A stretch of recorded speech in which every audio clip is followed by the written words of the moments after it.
It's our June 13th meeting, a special meeting to review our codes. And this meeting is cablecast live on Charter Communications, Cable TV Channel 8, and AT&T UVerse Channel 99, and is being recorded for future viewing. Meetings can also be viewed from the city's website at www.cityofcapitola.org. Our technician tonight is Mike Oliphant. As a reminder, please turn off your cell phones during the meeting. Photos are here. And it doesn't look like we're going to have anybody come and sign up. But if the Warriors game gets over early, maybe we will. And if they do, we'll have you sign in. And if it gets too boring, maybe they'll tune in to us. So with that, we're going to go ahead and reconvene our special meeting on our code update. And I guess we're ready. Oh, I got to go through oral communications. Any additions or deletions? No additions or deletions, but we did have some additional handouts that we distributed prior to the meeting. Okay. And no public comments, it looks like, tonight. How about commissioner comments? None? Staff comments? Staff has no comments. All right. So I guess we'll go ahead and go to item 3A, the zoning code update, and we're ready for a staff report. Okay, thank you. This evening we're here for the Special Planning Commission meeting for the zoning code update. Just a brief overview. This is the first comprehensive update of the entire City of Capitola zoning code since 1975. The new code has been split into five parts, of which we've gone through the majority except for coastal at this point, and historic and conceptual review. Those two subjects we'll be discussing tonight. So first in our review, we'll go over the historic preservation chapter, 17.84. We were waiting for a meeting in which all five could be in attendance.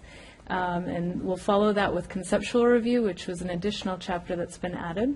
And then we'll begin our review of the red lines. We'll see how far we get through those. If we don't make it through all the red lines tonight, that's okay. We can continue with that at the next hearing. Okay. So with that, I'll jump into historic preservation. Capitola has had historic preservation efforts going on for many years. There was a request to bring forth more information on what has been done to date. In 1982, there was the Capitola Register of Historic Features was adopted at the ordinance and local features. 1986, the Capitola Architectural Survey. Some of these I have, and that's the book that you can actually buy at the museum. In 86, there was also a historic consultant that came through and identified local structures that I think there were 13 that they had found would be significant locally. In 1987, the National Historic Districts were established, so the Riverview District, Lawnway District, and the village. I'm forgetting the Six Sisters. Yeah, Six Sisters Lawnway. Next was the Historic Resource Committee was formed in 1998, and this was after the CEQA was established, and they added new criteria for historic preservation. The district, this committee was formed to see how applications could be processed to be in compliance with CEQA, where the structures are seen as resources at that point. So in 2000, there was a draft policy document that was specifically outlined how to process historic applications in respect to the new CEQA guidelines. That was never, I should be telling you as we go along that what has been adopted and what has not been adopted. So at that point, the architectural actually, the historic context statement is one that was adopted. So that was in 2004. And this is also available at City Hall and most likely in the museum. Yep. Also in 2004, and the historic context statement helps when a historian is reviewing a property to see whether or not the building is significant and whether or not the structure should be protected under CEQA. So. And then in 2004, there was the Depot Hill Historic District Feasibility Study, which looked at the existing structures on Depot Hill and identified those that would be contributing to the district. And in 2005, there was a list of historic resources that were drafted. And this is the this is referred to in the new ordinance. And we utilize it as the list of, it breaks down what is on the national and state register for items A, and B is historic features that were adopted locally, and then anything else is potentially historic within the city. So at that point, if it's either C, D, or E, it is reviewed by a third party to make findings whether or not it is if it is historic locally. So I'll jump into the ordinance now and we'll take a closer look at what's proposed. And again, this list was never adopted either. It's just a tool that we use in the planning department. So types of historic resources. Within the new code, there's two types. One is the historic landmarks. And to be a historic landmark, it must be on or eligible for the National Register and for the State Register. It can also be a contributing structure to a district or designated by the City Council. The second is the historic structures list. So this, think of the historic landmark structure as your A list, and then your B list is your historic structures list. This is the 2005 list, and they're potentially historic. So that, as we go through and talk about how projects are reviewed, I'll refer to the historic landmarks and then the historic structures list. So this shows the City of Capitola, the historic structures list of 2005, and as I just mentioned, anything under A and B is a historic landmark under the new code, and anything C, D, or E is potentially historic, so it would be under that historic structures list.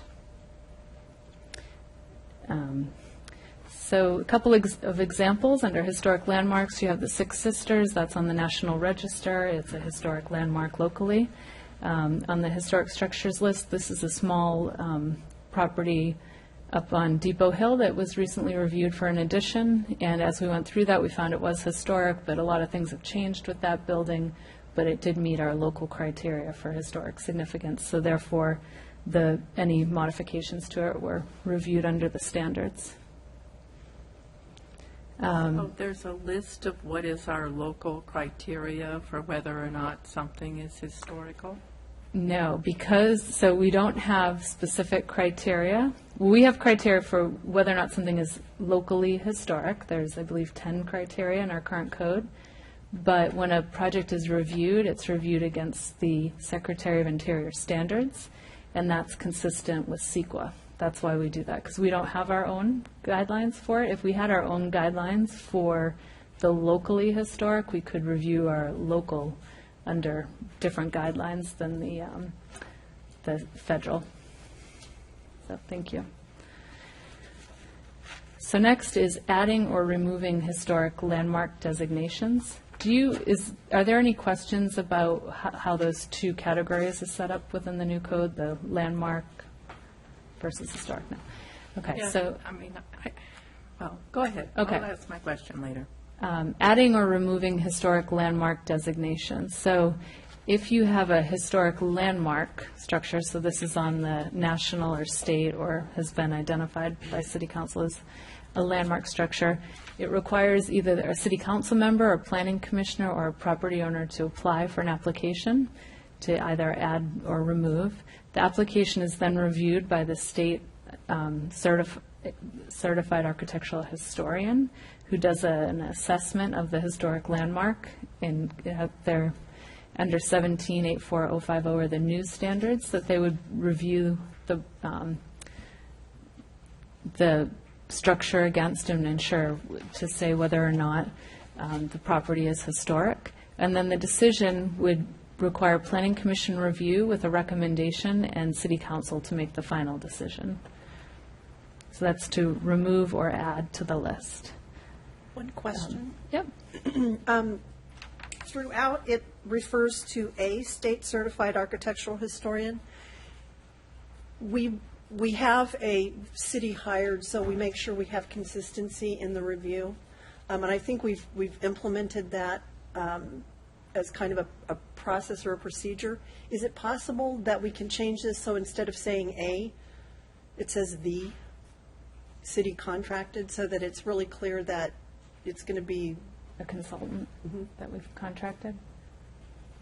because the way it used to happen was any property owner could hire somebody to do it, and then we got into a lot of peer reviews and that kind of stuff. So I think it's really made a good difference having a single contracted historian reviewing that.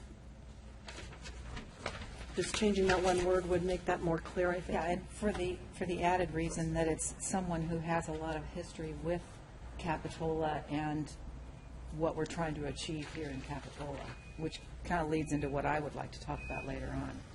Okay. Part two. Part two. Okay.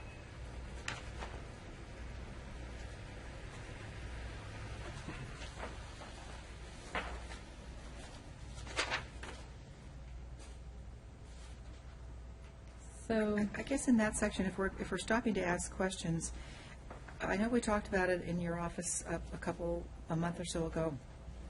Is that at the point, number C, application review, is that at the point where a DPR is written? Is that, I forgot what you folks said. Are we still using DPR forms for this? And if so, is that the point where that is what the architectural historian would generate, is a DPR on this? on a landmark, it could be a DPR. If it's something on the historic structures list, it would be a little less formal, I think, than a DPR. You typically do it, yeah. We've done DPRs on all structures that On the list. might be, yeah, they're on a list and might be historic. I mean, traditionally, that's what's happened for the last 20 years. Yeah, I'm sorry, I need to look up the exact, do we? Yeah, if you could pull it up, that'd be great. So I think the one case where you may not have a DPR is if we have identified a site as having a potentially historic structure. We talk to a historian. They might look at it, do some kind of brief analysis, say, it's not historic. Okay. And at that point, we wouldn't do any further analysis. Okay. So, do we want to talk about the DPR anywhere in this process, and when we require it and when we don't, or? I think my suggestion is it's not a bad idea to include it, but I might have a may, because I think it's the city's longer-term goal to develop our own guidelines, and at that point, we might have a different process. But this way, we'd have the flexibility requiring it until that time. The CDPR. That's right. So, do we want to let her finish, or do we want to Yeah, I get think started so. I on think you're this? right. Yeah, I think you're we right. can go Okay. through it and we'll jump back. Thank you. Sounds good. Okay, so now for the maintenance of the historic structures list, the oversight of this is by the Community Development Director with the recommendation of the consultant that is a state-certified architectural historian. To add something to the list, the structure has to exhibit the criteria that's outlined in 1784050B. So if something were to come in and be recommended to be added or taken off the historic structures list, it would come in as a project.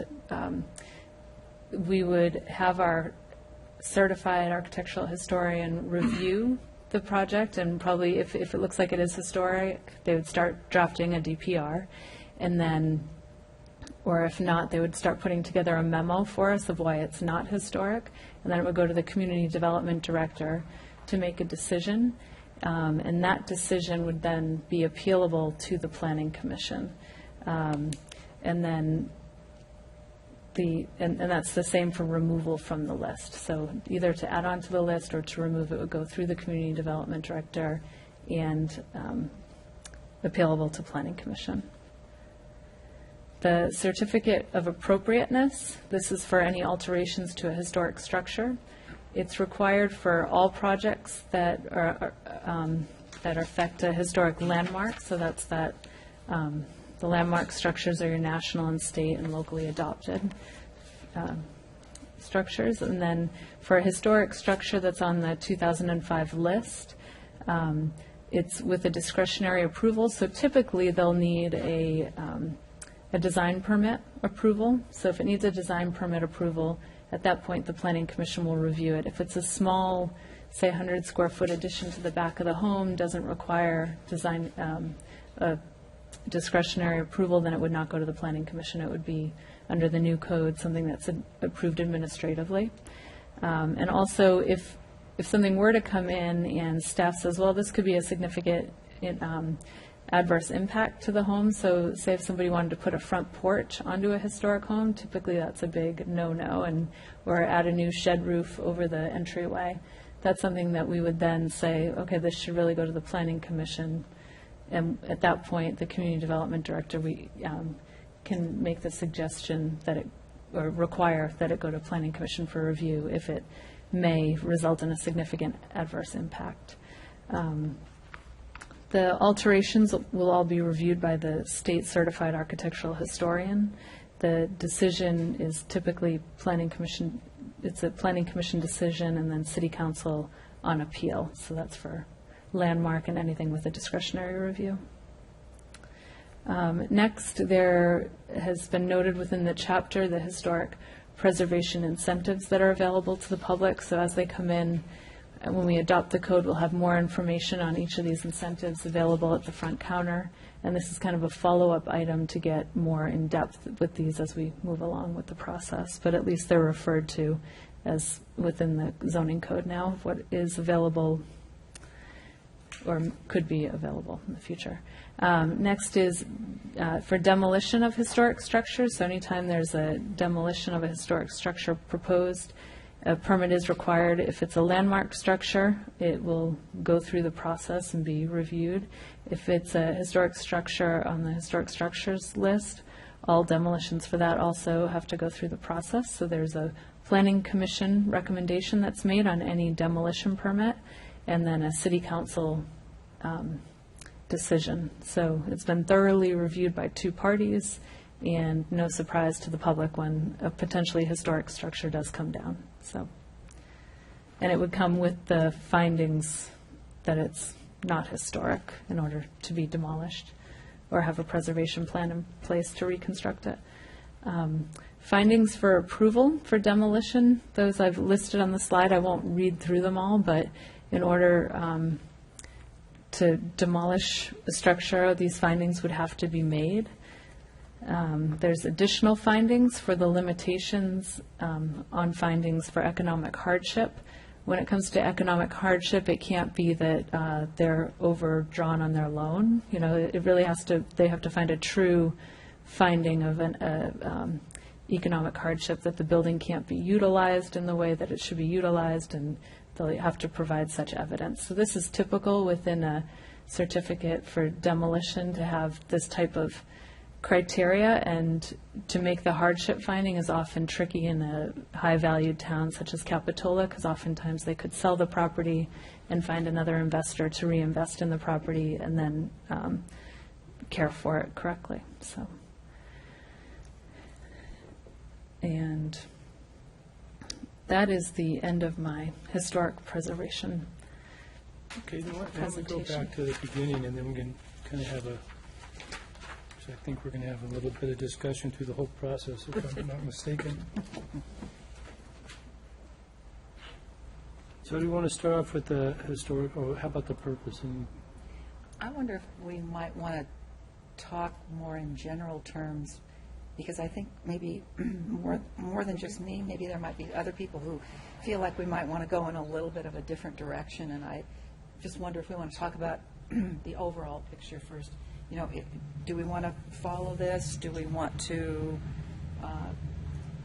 you know, do it substantially different, so that we shouldn't really go step by step in this? You know, that's fine. What do you think? If you got an idea, go ahead and. You go first, then I'll go.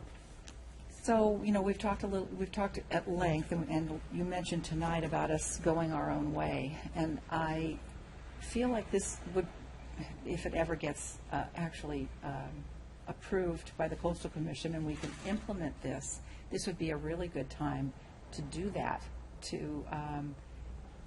because what I've seen in the past is that we have all these good ideas, and all these committees are formed, and staff time is spent, and we get to a point where we get into a public hearing, and, you know, one or two citizens come, and the whole thing is shot down.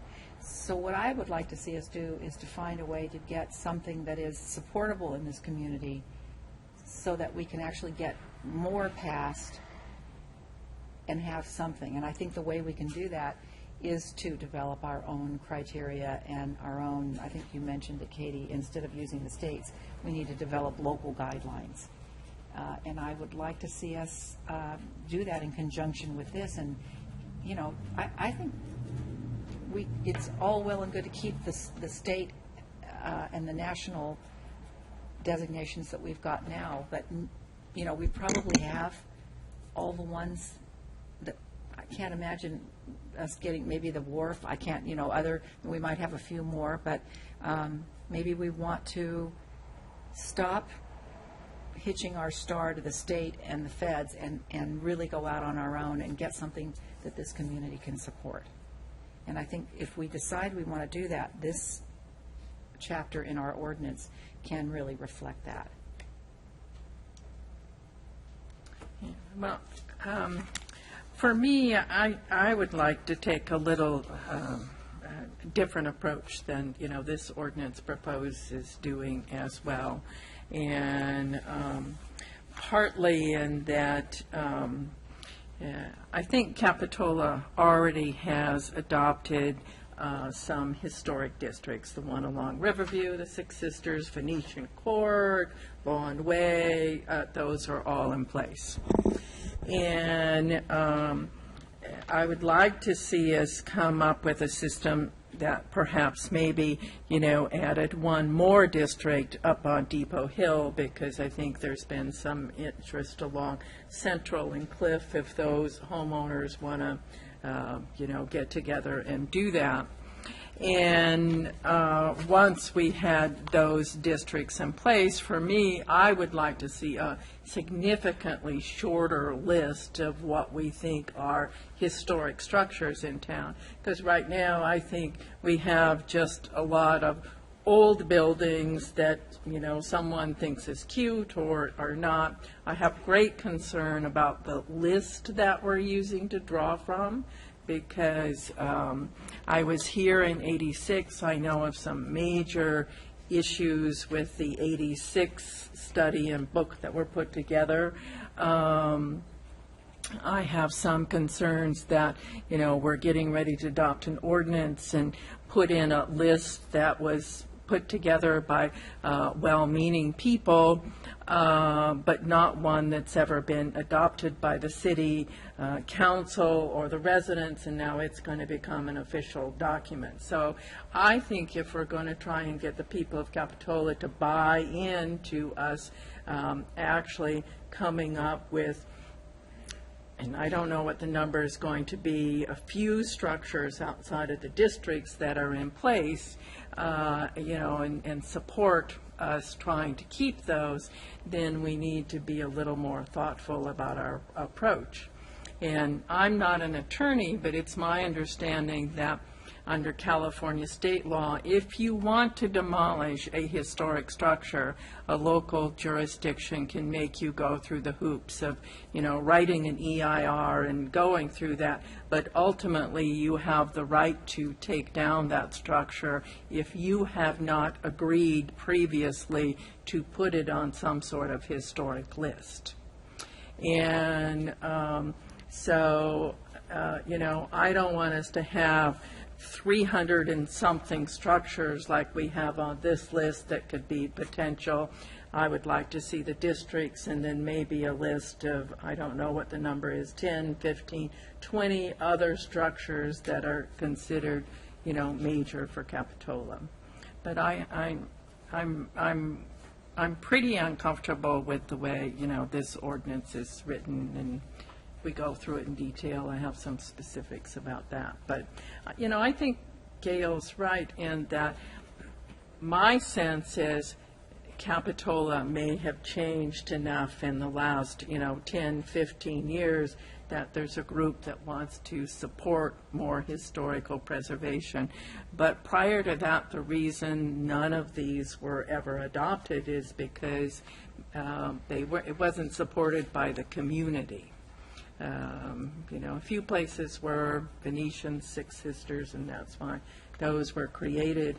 And the Riverview District was created simply as a FEMA tool to try and, combat FEMA. And I think if you will look on the records, there's actually a letter from almost every property owner in that district saying they objected to their homes being classified as historic, and they did that so they would have some recourse later on if they did want to demolish them. So I'm just worried about where we are right now with this.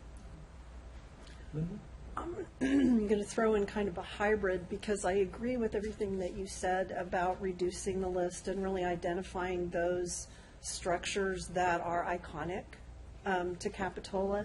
And I do think that the community is probably much more ready now than they were back in the 80s. And they understand historic preservation a lot more now, and it's not quite so limiting on property values and that kind of thing. What I liked about the way the ordinance is written is it very clearly separates landmarks from the structures list. And when I was going through it, when you look at the state resources codes, the contributors and the individual properties that are listed as 1Ds and 5S1s on our list have been adopted. They include what was adopted in, I think, 2000 and way back in 1982 when we identified those features within Capitola that we consider historic. So you can't go tearing down the Cherry Creek wall, for example. Right. And I wouldn't want to throw the baby out with the bathwater and get rid Right of now, that. the features are all things that the city of Capitola owns. Right. Do they own them all? Yeah, Oh, they cool. do. The list, as it's put into the ordinance, simply is a trigger, at least the way I was reading it, it's a trigger to have a conversation. And there's a process by which that conversation can happen. I think when we talked originally, when we were going through the whole list, our intention was to put together an ordinance that would define a process, and then to work the district and try and go for a Depot Hill district and identify those structures kind of as an augment, but not all wrapped up in the zoning code itself. The way that this is written gives a lot of flexibility to how you get on and off that list. If you're not a landmark, then you come in and you have the conversation, but any homeowner can come in that's got their house on the list and say, I don't want it to be on the list, this is why I don't think it's on the list. And it generates that conversation, and it seemed to me to be pretty easy to get off the list if it's not appropriate that they're on the list. Does that make any sense? Yeah, and I think if we don't have as large a list, we're not going to have as big a problem with that. I agree with Susan. I'm Right. not sure what that number is, Yeah, I don't know what the number is. I'm just making them up. I haven't any And I idea. think we need different, homes for different reasons in different areas of Capitola to reflect the phases of history of Capitola as well. But if we took, we're going through this zoning code now, and we all know that it's going to take a while before it gets adopted. If we separate it out and we say, okay, let's say your list is 167 houses shorter than it is right now, would this ordinance, the way that it's written in the process for adding and getting on and off the list, would that be the appropriate process that you would want to go through? And if it is, then I think we should define a process now to reduce the list. But I don't think that we can do that in this kind of a forum where not everybody knows all the addresses. I was looking for some of the addresses, to identify which building is the Monarch Cove Inn, as an example. And I think that takes more research and laying out a map and really going through it. Then we can't do that in this. And that needs to be done by a professional. Yes. That can't be done by a committee. That needs to be done. And one of the problems in the past has been that we've never been able to have a city council really willing to allot the funds in any given year to do this kind of work. And I think it's a commitment, it's time to make that commitment. But if it's a reduced number, the commitment will be less, and I think it would be more palatable. Ed, do you have anything you want to jump in? Yeah, I mean, I'm listening very attentively to this. I don't really know what the answer is to this aspect of our code. It's not just Capitola. California has experienced, over the last 30 or 40 years, a real change in the awareness and recognition of the history and preservation of the history. I mean, think back to the Cooper House and then the Q Bianca buildings, and that wouldn't happen now. I mean, the whole mindset has changed. But you can see from what's happened in Capitola that we're struggling. Mm-hmm. We're struggling with the issue. We haven't really landed. Like a lot of other areas of the codes are pretty well set with maybe a few changes here or there. But this one is kind of, my feeling about this ordinance as I read it is it's very soft or very loose in the sense of, you know, what is, what isn't, and why it is and why it isn't. I almost can't even start with like what the basic goals and objectives are of this section. What exactly do we want to accomplish by the historic ordinance? I do know, the one thing I am clear on is I'd like to get out from under the Secretary of Interior standards because I think they're very inapplicable. But beyond that, I just don't have any clear direction to create an ordinance that really accomplishes what we want to accomplish, because I'm not even sure yet what we want to accomplish. There are things, just for examples, and we had an application a few years ago like this where you get to the question of who lived in the structure, and the most famous person in Capitola right now is probably Derek Sherinian. So if we find out wherever he lived, that can't be altered.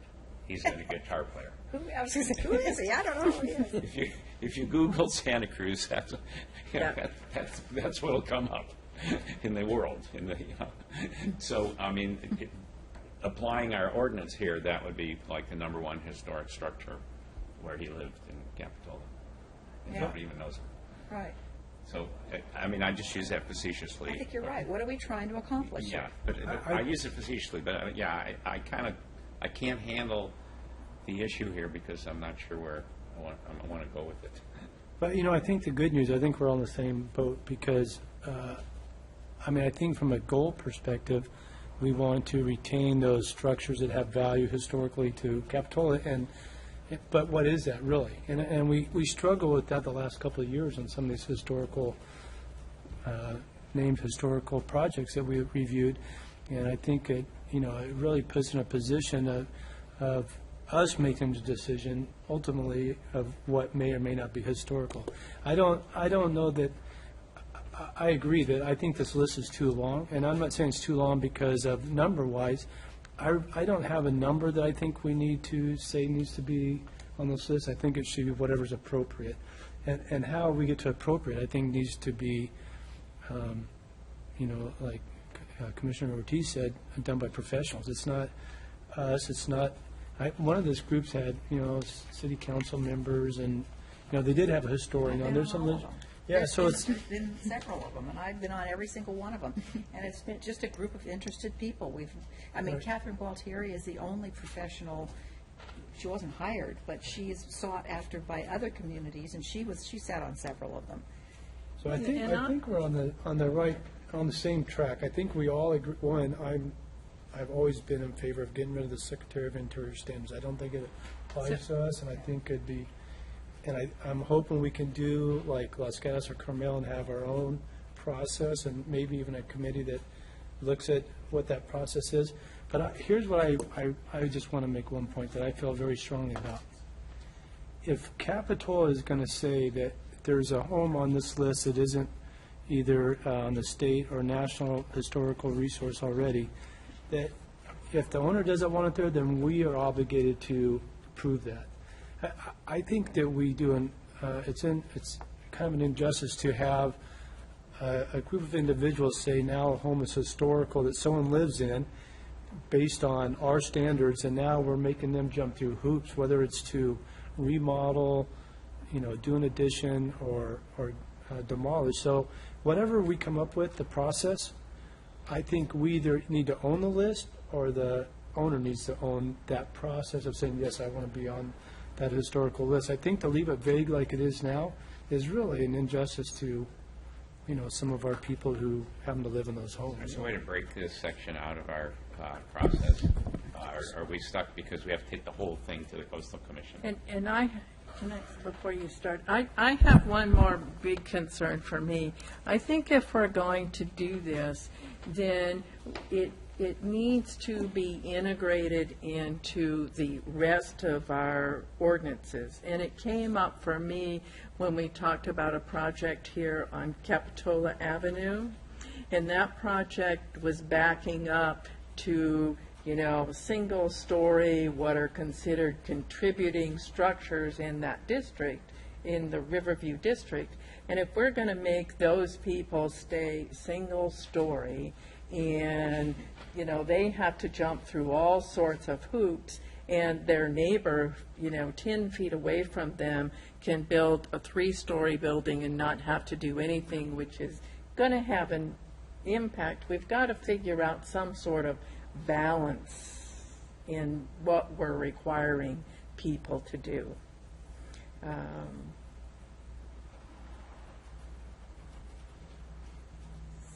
So that, I'm interested in knowing, Oh, you'll pull it out? can we recommend to the council that this be broken out of the draft ordinance, zoning ordinance, and the council, put some money aside over the next year? I don't know. I mean, I know staff is up against a wall time-wise, but it doesn't feel like this is going to, we're going to just keep kicking the ball down the field here.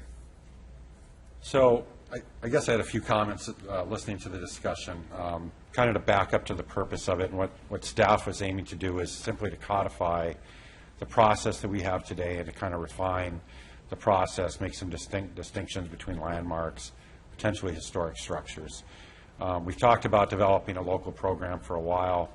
Last year, when I went to council and set priorities for the department, that was not something that they directed us to take up, primarily because it would come at the expense of zoning. We'd have to set the zoning code aside, work on historic, and then come back with it. So I think that's, at least from my perspective, the main concern with undertaking a program right now is that I don't know that we have the bandwidth without sacrificing process and applications or the zoning code, or something would have to give. And we'd also need some budget for consultant help, because I think, as you've all pointed out, we don't have the expertise to make those determinations either. In terms of the list, I mean, I want to emphasize it is a screening tool. There's nothing official about it. Being on the list doesn't make a structure historic. It just means that there should be some additional level of study. But those official studies cost individuals money too, and time processing. They do. So in the 5 or 6 public agencies I've worked as a planner with, all but one had some type of screening list that we use for applications. The one that didn't, it was every house that was 50 years or older does a study. And that's what I want to stay away from. I mean, at least it gives us something to look at and say, well, people that were very concerned with historic preservation, and I think that list is probably overly conservative. If it's not on that list, I feel pretty confident that the structure is not historic and we can forego any analysis. So without that, I'm not sure what our screening tool would be. Would we, as staff, just look at something and decide we're going to study it further or not, and get the planning commission, and maybe a commissioner doesn't agree, maybe a resident doesn't agree? For me, this is sort of like, I would be comfortable if you have something in the ordinance which says that the Community Development Department is going to maintain a list of what you consider to be potentially historic structures. I get a little squeamish about it when the ordinance says this list is the list, and it's like committing yourself to following a certain guideline and state regulations that may change. This list may change. There may be reasons for changing it. The community may change. I mean, there are lots of things. So I understand that you want to come up with a process. This particular ordinance, the way it's written, is not working for me, because I think if we're going to adopt something and people are going to be on a list, they at least need to get notice that they're on this list that's being adopted in the ordinance. We've done none of that. In terms of the list, I mean, from staff's perspective, if we call it out specifically in the ordinance or not, I'm indifferent. The reason it's in there today was there was a lot of requests for transparency, particularly amongst the architects, builders, property owners, said, we don't know what you guys do to determine if a house is historic. What's your process? And so that was the intent of putting it in there. That is the tool we use. It's on the website. We have it at the counter. We used to have realtors that would come into the museum and ask those questions, especially whenever there's a property that sells up on, what is it, Cliff, up on Depot Hill, because, you know, in our general plan, we've said that our historic resources are really important and that maintaining the character, preservation of these resources is essential to retain Capitola's community character and historical context. So if we don't have any screening tool, then how do they know? And today, we do have ways of educating them. I mean, if you go to the museum and you ask to get a history of one of the homes, one of the properties in Capitola, chances are that if there's not already a DPR on it that was done, you know, way back when, there's enough information and enough photographs that you can put something back together again. So I think throwing the whole thing out and not having anything for staff to start from is the wrong thing to do. But we could, in parallel with establishing the ordinance, look at the list and find a way to wheedle it down. Every time they've redone the list, they've gone out and looked at properties that are on the list, that were in the survey or in the context statement, that have been substantially changed since then, and taken them off the list. And it says that basically the community development director maintains the list. So if there's something that needs to come off, it's not a real act of Congress to get it off of the structures list. The landmarks are different. But it's not just the list either. It's, I mean, there's a lot of things in here about Right. different standards. But as I think about it, I mean, we can't have nothing. Yeah. We either have to have the existing ordinance for at least a temporary basis, or we have to have this ordinance because otherwise all, you know, we might lose a lot of structures in the interim. So, I mean, maybe just kind of going with something like this with whatever modifications you think are appropriate and some kind of recommendation or request that this be, I mean, it's almost like a separate topic that needs to be when there's time and money. That's what it's always been. And But there's never going to be the time or money. I mean, it never There, has. there's one fix that we could make within this ordinance, aside from, we could refer to the list a little, we could switch the naming of the list and make that, instead of the 2005 list, so that not everyone's always going back to the 2005, it could be the list that we have, you know, have available at the department. But also, when you get to section J, which, if you go under certificate of appropriateness, and then J is findings for approval. Those findings are very similar to the Secretary of Interior standards. They're not exactly the Secretary of Interior standards. But what we could do is have two sets of findings, one for landmark structures, which are on the National Register. They really should be tied to the Secretary of Interior standards to make sure they stay on the National Register.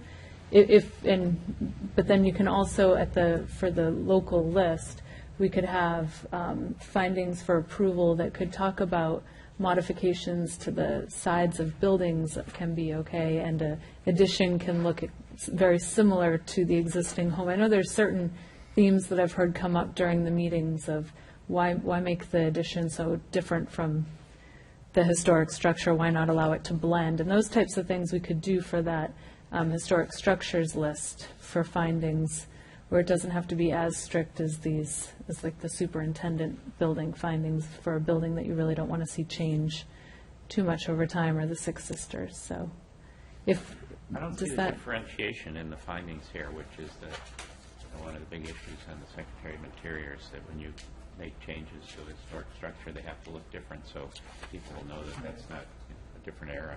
We didn't So- include that in this. We didn't include that in this because we agree with, I think, your perspective on that. And if you look at the criteria for designating historic resources, if we changed that criteria, would it make you more comfortable? Is it too vague in that? I know the number 4, it's representative of the work of a notable builder, designer, or architect, which is really broad, and I was thinking, yeah. So either you add as determined by the community development director, or you specify what that means. You Well, know, how does the if- community development director know who was a builder back in 1920? Right. I He's think got we- Leslie Dill, or. Right. We you know, still on have to go back contract. to our contract, our consultants, for Yeah. things like that. You know, I think that the addition of a professional into this is needed all throughout. Right, and we really don't have a city historian. I mean, there's no Well, we definite. do have a contracted, right? But that's the state certified architectural historian Right, that you right. wanted to change to say, you know, from A, it's the contracted. I think we but- need to take out city historians. We Yeah. don't have one. That's one of my recommendations. Yeah, the city historian has always been the, you know, the mayor-appointed person on the Arkan site, which we've already gone through and said we're changing the Arkan site and there won't be a historian there anymore. But whoever the contracted historian needs to have some relationship to Capitola. And I don't know if you, there needs to be some local influence in that, because there are things that Right, local people know about the history of Capitola that, But a good architectural historian Right. makes it their job to know those things. And if we use the same firm repeatedly, they do know that. Right, and they'll begin to get more and more educated about And they already Capitola. have. I And mean, yeah. Leslie, you know, Franklin and Leslie are very knowledgeable, probably the most knowledgeable about Capitola's history, and they've had the most experience with us. and by having them contracted to the city, I think we have more vested interest. Yeah, when you call them, they're going to answer the phone. Yeah. So maybe we could, I hear some people saying that they want to get rid of it, some people say they can work with it. I mean, I think I could work with it if we make some changes and make some, because I think it sounds like a lot of people have an issue with really this list right here, right? Is Yeah. that the biggest issue with ever having, is, and then there's, and I agree, the Secretary of Interior standards, it sounds like you've made an attempt to try to avoid that in here, and so maybe we can work through it. I mean, I have some issues that don't sit well with me, but for a lot of it, I could work through the. So the format. criteria then, if that's, and maybe that's the direction we have to go here.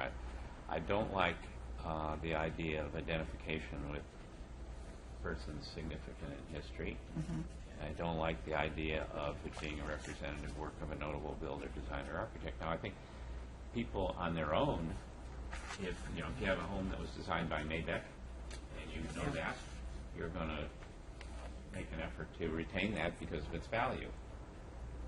And same thing, I don't know of any builders that really kind of have that reputation. It's a very It's small not like we have an Eichler's or some Yeah, standard. yeah. was It may really- not, you may not think of an example here, but that is a standard that you would find in CEQA, and it would be for that building that you may find in San Francisco that was so that is a standard that you would, it is a CEQA standard that should be in the code because it is a CEQA standard. You want to make We can sure. find a way to phrase it. Meet that the makes- intent of it. Okay, let me give you an example of our current code.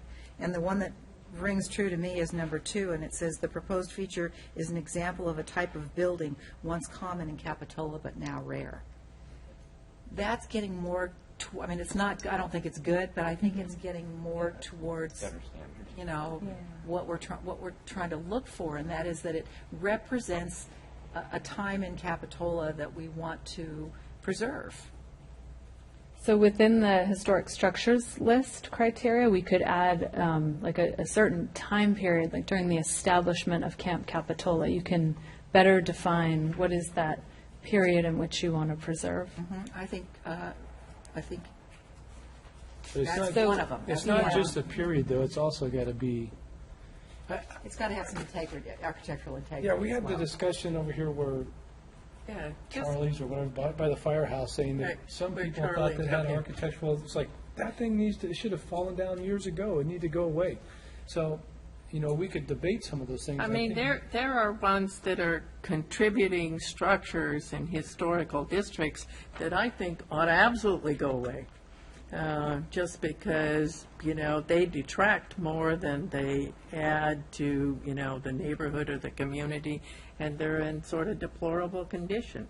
But, But if you remove all the contributing structures, then you no longer have a district. So you have to, in the establishment of And a district, you have to take that into account and going back and reviewing our districts and making sure we would still have a district without all of those, I think, is a good idea, but you have to be really careful if you lose your district. So- because I don't, Well, we're not going to get new historic, either homes or buildings in the city, right? Well, Is there- is depends it gonna how be- long this there's- ordinance is good for. yeah. I mean, 30 years from now, they might be. Yeah, well, I don't know, and I think that's where we got to get to is the process. I'm So willing to. that's where you can define your era of what you want to define as history. A related story would be when I was working in Park City, Utah, little ski town. A-frames were built in the 70s, and as we were rewriting our code, they're one of those distinct homes that's a certain style that anytime someone could rip down a A-frame to make a home that was more livable, they were tearing these down. But they were on the fringe of becoming historic, because they started in the 60s, so they were just hitting that point, and it was something that people just don't like to live in A-frames, so it's a very undesirable historic structure. So by creating a mining boomtown era, of which when the mining happened, then we were able to avoid, everything becoming historic over time. So you can do that, you can Okay, I'll define. rephrase it then. This list is a settlement. good start of, today, I don't know that we're going to add, and we have a process to add structures in here if we need to, true, right? And this list, my only concern about this list is it puts a huge burden on property owners based on some premise of a group, because it hasn't been proven to be historical according to the 7N designation or whatever, right? A C or a D, is that right? So, I mean, I agree, it gives staff a start, it gives you a place to go to and say, okay, this is on, but to me, the problem for me is, okay, so what happens when someone comes in and they find that they're on the list, and now they want to do something with their structure? Is the burden because on them, maybe they don't believe it's historical, maybe it's never been proven it's historical, so now it puts a huge burden. To me, that's my biggest concern is, what's on this list is the burden of proof becomes the problem of the homeowner based on something the city's trying to designate. And it's not as easy as a landmark like the wharf. We can all agree with that, or even the Monterey Wall up there, but there's a lot of, Okay, how does, go I'm ahead. curious how far you take that. So there's one of the Victorians on Cliff, Right. and somebody wants to come in and tear it down. Do you think that would be okay? no, I'm not saying that's okay. I don't want that. What I'm saying is, if it's on this list, and I assume Cliff is on this list, that home would be on this list, that if the homeowner wants to make it a historical structure, hey, more power to you. You have a good grant findings here. But if the city of Capitola is trying to say it's historical, and now you can't remodel or change it because it's on here, I hate to tie the homeowner based on a premise. Some of these are pretty. So they could demolish it. If they decided they didn't want it to be historical, you're saying they could demolish it? No, I don't, that's not the direction I want to go. What I want to say is, I want to take anything that's vague out of it, and that burden may become the responsibility of the city to do that. You mean like Right. do the DPRs and do the Yeah, research on yeah. it? So if we think it's so important to the city that it's a historical structure, then we should pony up. if maybe the homeowner or whoever owns the structure is not on board with that. I just hate to, I hate to tie the hands of people because we get in this thing, well, like we talked about earlier, about who lived there and what does that mean? Did someone really live there, or did we think they lived there? And it just puts a burden, I think, on the homeowner to put a lot of money out and a lot of time on something that we have no really defined proof I yet. think if we define, if we, reduce the list and define the really valuable homes, then I think the people who are in those homes understand what kind of a home they're in and understand that that's part of the Right. deal. I think you can't say to somebody, gee, if you don't want to have this, we'll foot the bill for it, No, because everybody, what fool wouldn't say, gee, I don't want to have this, I'm going to let the city foot the bill for it. So it'll end up footing the bill for everyone. Yeah, my concern is that there are some homes that are on, the A list in here that were identified as contributing structures like in 86, and they're not. I mean, I know one that was a garage that was converted, and it's described in here, as a house Is that that a was. historic element of Capitola? Yeah. Converted garages. Yeah. Hey, it says the residence appears unaltered from 1925, and that's not true. So I agree with TJ in that I want to make certain that we don't come up with something where people have to spend all these money and jump through all these hoops. So I'm concerned again about the list and how they've been put together, because as Gail says, no one professional there's never been anyone do it who had the qualifications, and then the city council adopted that list. There's never been any kind of process for doing any of that. So when and I apologize for not having researched this in the last week or so, but when you go to apply for designation as a district, there is a professional state-level board that goes through and looks at what you're trying to call a district and determines that, yes, there are enough contributing structures in that district. So the districts that we've adopted, I was that there. has- I went and testified in 1986 to Okay. create the districts. Okay. And my concern is that the city was anxious to create the districts for reasons different than historical preservation. And there was a lot of mush in there to make that happen. And if we're going to go forward, it would be nice to have someone, the city spend the money and have someone go through who's qualified and, can come up with a list of structures that, are considered special for Capitola because they contribute to a time or when Capitola was originally put together. Right, see, if we do that, and I think we should too, we need to, as a community, first come up with what would the feature, what's going to be on the list of the criteria, and then again, now we're back again, we just keep rolling back again to money and time.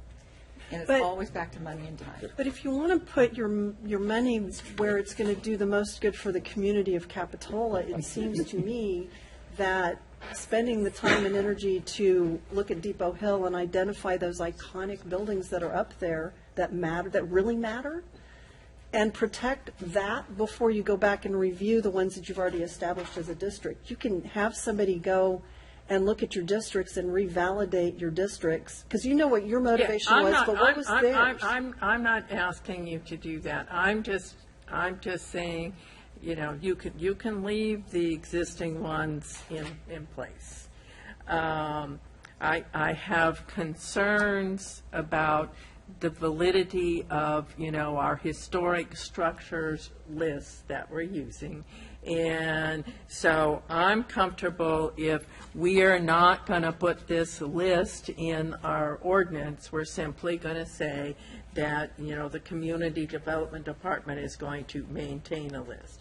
I would like to see us then work to make certain that that list is as small as it possibly can be, and that that list meets some sort of criteria that we establish as a community about why we want to save that house. Like, how many buildings would you say is a proper number for Capitola to be historically preserved?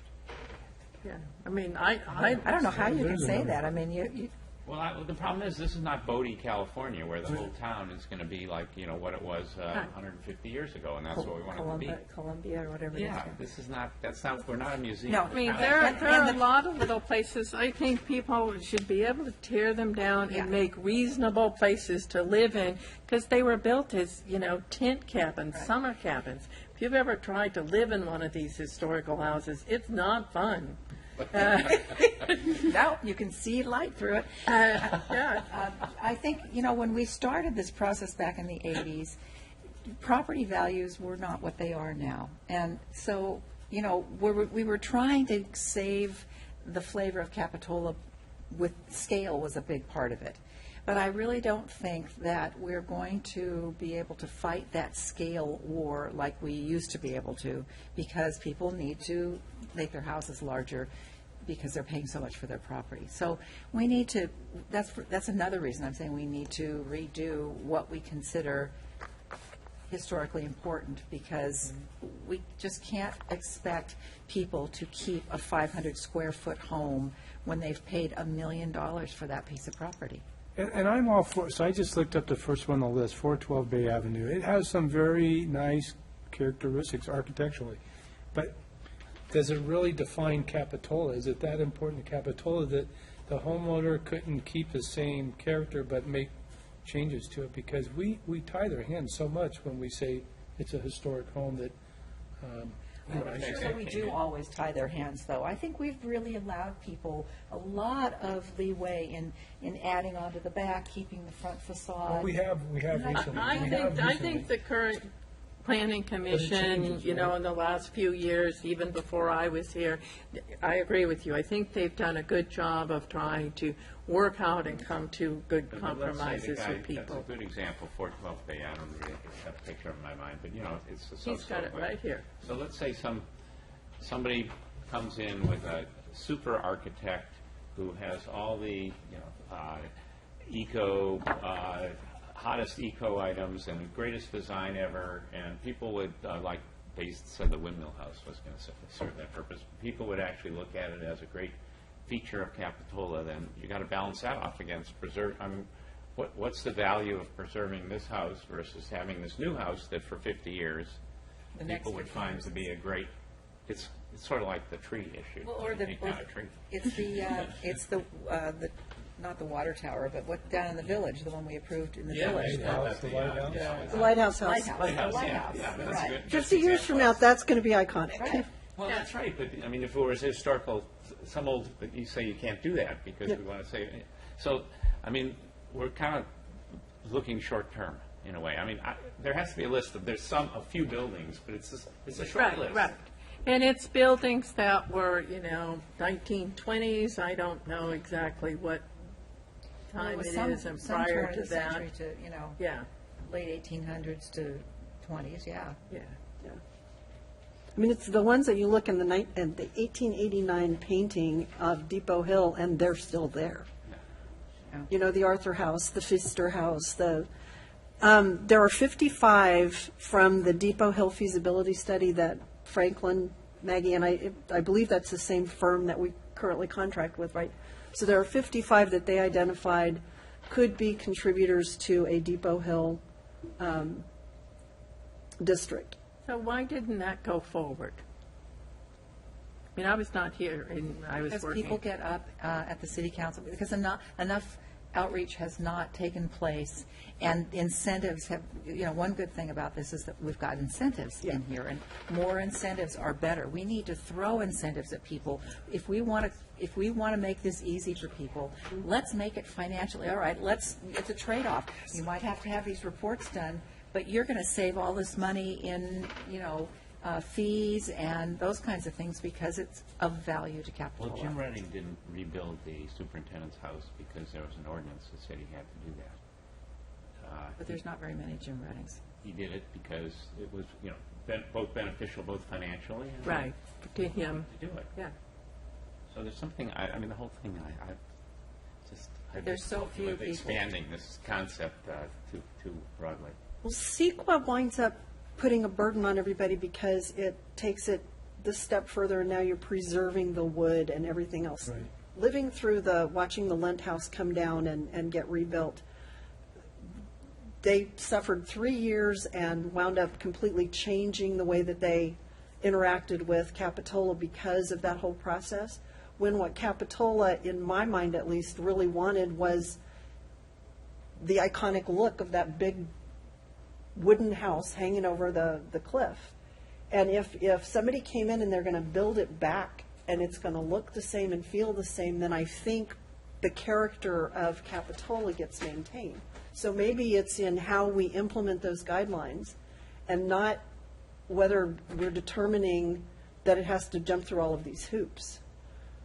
But seriously, if you hang out in the museum for any length of time at all, when you look up at Depot Hill, there is so much that has stayed the same. Absolutely. it needs Our to Now be. and Then app is extremely popular because you can go and overlay the historical photo on what you see today, and there's a lot of it that's still there, and that's what we've got to protect. Yeah, I That's think what I think matters. we all agree with that. It's just some of these that are, I just pulled up 501 Bay. I have no idea why that would even be, it doesn't even have any architectural character to That's me, but Jim so. Redding's, used to be Jim Redding's little apartment buildings right So there. Jim Redding now is a historical person in town, so, Well, yeah, he just passed, so yeah. well, I But get that's that. where I'm saying, don't throw the baby out with the bathwater, because No, I don't think any of us want to do that. I don't want to rid of anything that's historical, but something that individual thinks has architectural, appeal to me, it doesn't, that 501 Bay doesn't even represent Capitola, So I don't think, so I'll say again that I don't think that wasn't the criteria necessarily. We were trying to save the flavor of Capitola, Right, I the get that. scale of Capitola, the character of Capitola, and that's where we were going with some of these homes. But now I really think that property values have gotten so outrageous that we can no longer use scale as a big criteria because it's just unfair. Well, and we did put an incentive in there we tried to, to keep the same size structure, we have some incentives for you, right? So maybe we can try to keep some of that. I don't have a problem at all of saving everything that's historical in the town of Capitola. It's just how do we decide what that really is? And as I read through this list and look at it, I don't know that 501 Bay is an historical, something that contributes to Capitola in the long term. I agree, somebody ought to be able to tear it down and build, I mean, there was another, the house, right down on Bay where the That new one, you White can look at it House every has day, been right? built. That was on there, and, they tore it down. And, I don't understand, I used to live on Bay Avenue, the second house down from the one that was historical. They were both built by the same person at the same time, and one is and one isn't. And there's just too much mush in what we How do you have. reduce the list? I guess that's the question, is how do you reduce this list to what's appropriate? Well, for me, I go back to what I said. I would look at creating a district on Depot Hill. And then I think with that and the districts that are in place, you've covered a lot of what is iconic Capitola. And then in addition to those districts, there are probably going to be some structures in town. One of them will probably be the Castro House, which no one sees, which is way up at the end of Capitola Avenue, where, Maria Castro's family, who were the first owners of this whole area all lived. There will be some structures like that which clearly have some, So in the districts, Which structures in the historic districts are historic? All of them, or just the? No, just the ones that Or defined. contribute to it being a historic district. And as we go through that process of defining, like Depot Hill's a historic district, then the homeowners who are, they can have some input to that process as we define that? Oh, yeah, it's got to. So being on the list just starts that conversation. It doesn't, Well, no, the problem is we're using that to hold people to a standard, and the standard becomes sometimes cost prohibitive, or, it changes what you can actually do on your building. And I recognize that we've been pretty lenient in the last couple of years, but that's just based on this commission. If this board changes in a couple of years, it could go a different way. Here's what I have written down, no surprises. If we're talking about historical structures, there shouldn't be any surprises to somebody that their structure is historical. well, The it's like property owner should know, they should. I agree. The Van Cleef House on Cherry. but a lot of them don't know that they're on any kind of list. If I lived at 501 Bay, I would be pretty surprised if my house was considered, is on the historic I would structures be list. too. So I hear what you're saying, but we can define a process to get from where we are to where we go. I And agree, yeah. in here, it's really easy. You don't have to do much of anything if you're on the list, not a landmark, but if you're on the list, to get off the list. All you have to do is come in and say, this is why So my house currently, shouldn't be on the list. if somebody comes in and they want to be off the list or talk to us about coming off the list, or what we advise them to do is to put, it's typically about $2,000 to $2,500 for a deposit. We have Leslie Dill do the review, and if it comes back that it's not historic, then under the new ordinance, we'd be able to take it off the list and it wouldn't have to go any further. But See, that's my pet peeve is, the people didn't ask to be put on this list necessarily. A group of individuals decided it added some type of, it contributed to the character of Capitola, and they put their name, now they're going to pay $2,500 to get their name off that list. I just have an issue with that. Never find a community anywhere in the United States that doesn't have a list that was developed similar to this, maybe with more input. But I would imagine every community has got these kinds of lists. And so we're not unique in that way. It's just, I think we have to get to the point where we can all feel comfortable. There may be some people on that list that don't want to be on it, but that is. But to add, when we go to add new people now on the historic structures list, the property owners are going to be notified.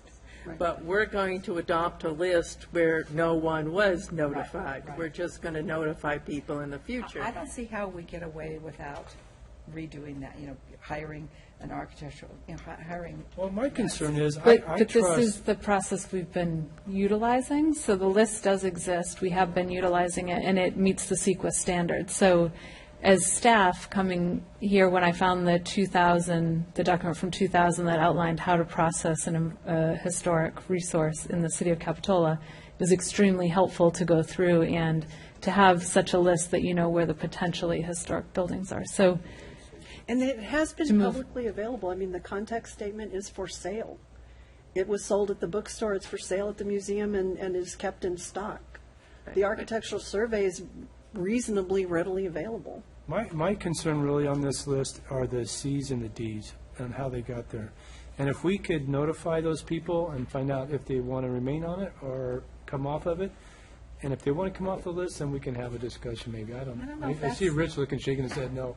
I think if we had somebody professional go through this list item by item, they're going to come off anyway. We don't have to ask the person who owns the house. Right. I'm good They're with that, going to too. come off anyway. And that way, we're not riling up a bunch of people. I mean, I think we're actually going to, Particularly I if would we be- limit it to a time, because I doubt that house on Bay Avenue was built in the 1920s. It was probably well, much it's not later. just a time either. I mean, there's houses that were built, at the turn of the century that are small that should be torn down. So it's not just that. It's, that's why I think, working on the criteria with the consultants before they redo the list, so they understand what it is. I know, money and time. Workshops. outreach. Yeah. Well, you know what I think, though? I But I agree. I mean, It's where we've been Yeah. for 40 years. I think we could get through this process, and then, for me, it's just a matter of discussing. yeah, I mean, from staff's perspective, I'd love to have a list that was very accurate, that was reliable. Somebody came in, they knew exactly why it was on there. There was very little room for dispute. That's ideal. As it stands, and even with the new ordinance, I don't know how we would remove any structure from a list without some kind of evidence that it's not historic. But it Somebody got came there in. without any evidence. Excuse me? It got there without any evidence. It Yeah, got I on mean, this there list was, without evidence. there was some research done. I don't know how much. It was long before I was here, but there was somebody that did some research, some work, and I can't speak to, the credibility of that work. A lot of it was age. But they probably put in more time than I have into determining whether or not the structure is historic. And I frankly don't consider myself qualified to look at a structure and say, yeah, it is historic or not. I can tell you if I think it looks nice and historic, but that doesn't mean a heck of a lot, so. No, we don't want to put you in that position. No. Yeah, and I think taking something off is the same thing as putting something on. It shouldn't be capricious. It should be done with some knowledge. I mean, we could certainly talk to Leslie and see if there's kind of a quick and dirty way to scrub the list a bit, to get rid of maybe the easiest, the low-hanging fruit, the stuff that's obviously not historic. Gone or been remodeled substantially or. Doing a comprehensive update, Commissioner Ortiz, I think, has said it a couple of times. I think you've got to define what is it as a community we want. That's not a staff decision. So we have some outreach, and it's going to be time intensive, I'm afraid. So. Do it right. But what I would like to do is make certain that if someone comes in here and they have a structure and they want to tear it down or they want to do significant alterations to it, that in most cases they can do that. But I agree, there's going to be some structures in town where it's going to make sense to work hard to keep that. I'm not so concerned, in all honesty, anymore about, keeping the old Riverview district, because I think the purpose it was created for has sort of gone away. And, FEMA's figured out that scenario, and. Too late, because now it Right. is historic. There's just the process it went through to get where Right, it was on the list. right. Now it makes it. And I'm not even certain there are enough historic buildings Right. in the district remaining for it still to be a No, I think district. just because But the I'm state- not going to fight that fight. Yeah, I mean, I think if the state came in and looked at it, it does not have enough contributing Right. structures anymore. So, So where do we go? Do we want to just try to work through this ordinance and try to make something work, or do we want to boot the whole thing? I think, I think in addition to hearing staff repeatedly say that they just don't have the time to do it, I'm not sure we have the votes on the council to allot money, even if staff did have the time to do it. I think we need to come up with a recommendation, so they can make a decision, though. I think we need to.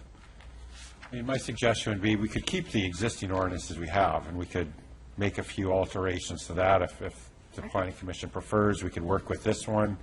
Maybe it's something completely altogether different. I think, for me, I think I could work with this one. I think it's just some wordsmithing and process. I mean, I agree with the layout, Well, maybe we should just start going through it and. see what we find. Yeah. The whole evening. Yeah. That's okay. I mean. Hey, we spent that's what 3 it hours is. on signs. This is probably pretty significant, the Capitol, Yeah, and I, the one thing, I think it's too bad that, and I'm not blaming staff or anybody else, I'm sort of blaming us, that we didn't have a little more time to have a process with the community about what they wanted to see. Because it's like, we're trying to figure out what the community wants, and we've never really talked to the community about this particular subject in recent years. And and there are some strong feelings from homeowners, from contractors, and from architects about yeah. all of it, so. Right. So what would you wordsmith? In other words, let's get on with it. Yeah. So Let's the go. I one, mean, the purpose, I didn't have a problem with the purpose. I know Purpose is, a fellow commissioner down there said he didn't really know what the goal was, so I don't know if we want to try to make it so we know what it is, but purpose is fine with me. We'll go to the next. Yeah. Can we, is it valid to add the word architectural between historic and character? So it reads, "These provisions are intended to preserve and enhance Capitola's historic architectural character while maintaining." yeah, I'm good with that. I'm good with that. That narrows it. Yeah, it does. It adds. Good way.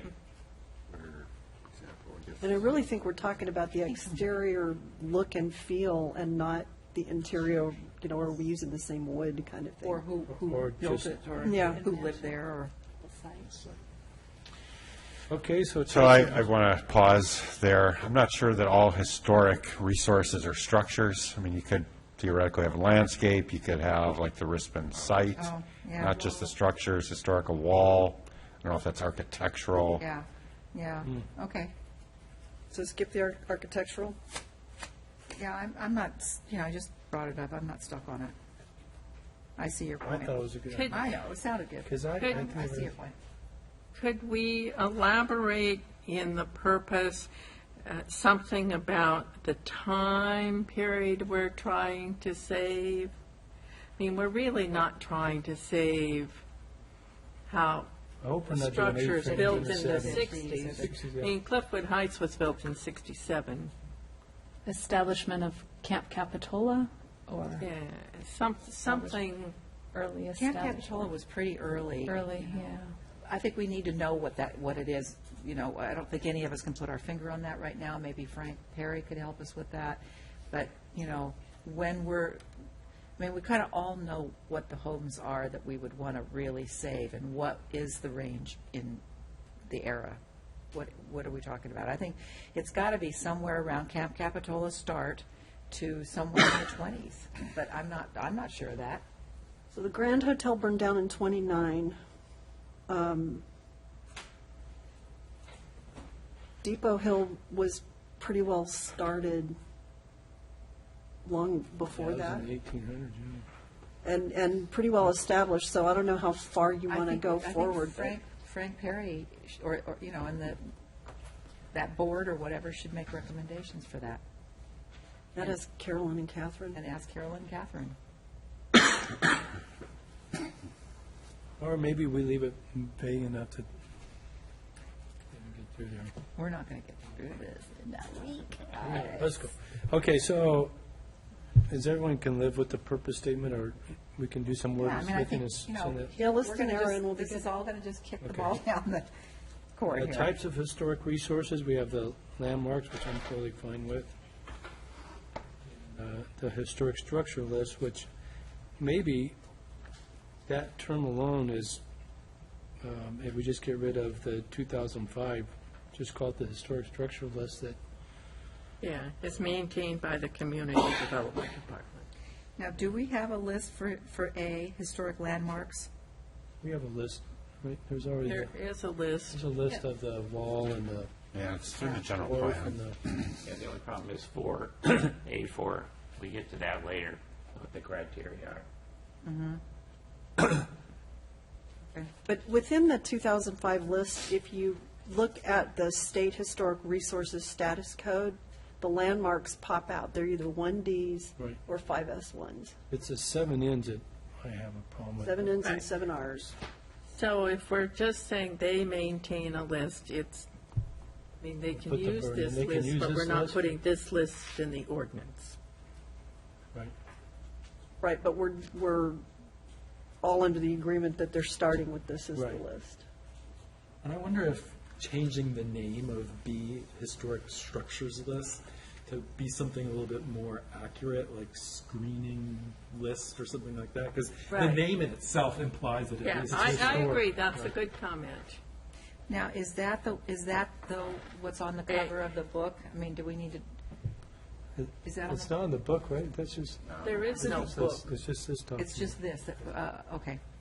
Yeah, if The we could survey- I'm just making a say survey. it is that you will maintain a list potentially historic properties. Yeah. Structures and Potentially historic features and properties, or something along that, so you could include not just houses, but other things, rather than calling it a historic structures list. Because that's whatever you're saying it is, it's potentially. Just don't throw the baby out with the bathwater. No, I don't. Because there's a lot of places that are on the list that really are historic. So, and then 1784-30, the only concern I had was, it says the city council or planning commission, as long as it's a whole and not a single member, can make that process happen, may request designate property. I guess a city council member could go to the city council and make that proposition. I think that's proposal, but- probably what would happen, yeah. My concern is this, not so much for landmarks, but for this historic structures list. If all of a sudden a city council member wants to just say, oh, I think that's historic, that would be my concern. Is it, and maybe that's more on B, the historic. How would the council or planning commission do that? if they were It gonna says initiate? the city council, not a city council member. Right. So it would No. come from the council So how or does the it get on planning. the agenda? So one way it could get on the agenda is after a conversation, like tonight when we have resources, you could say, bring back the list. Right. And that's one way it could get on the agenda. But otherwise, if there was, during a meeting, there was concern about a property and you wanted it reviewed, it could get on the agenda. So I'm not certain historic landmark designation is the proper title either for those. Oh, I thought they already designated that. I thought that was a. What would you state or No, federal- the Suggest. ones in the district, the only things that have been designated historic landmarks are the list of like 10 things that The are in the wharf current and the ordinance. We're now adding in districts and other things in there. Well, I mean, now that we're taking away the historic structures list, we could call that the historic structures, right? There's. But most of those are landmarks, No, like the she's talking about bridge. leaving are you talking about leaving the landmarks and making this, Were you suggesting taking away the landmark? I was just questioning, right now, in the old ordinance, I believe it has a list of historic landmarks. Think that, aren't they, in the old? Features. Historic features.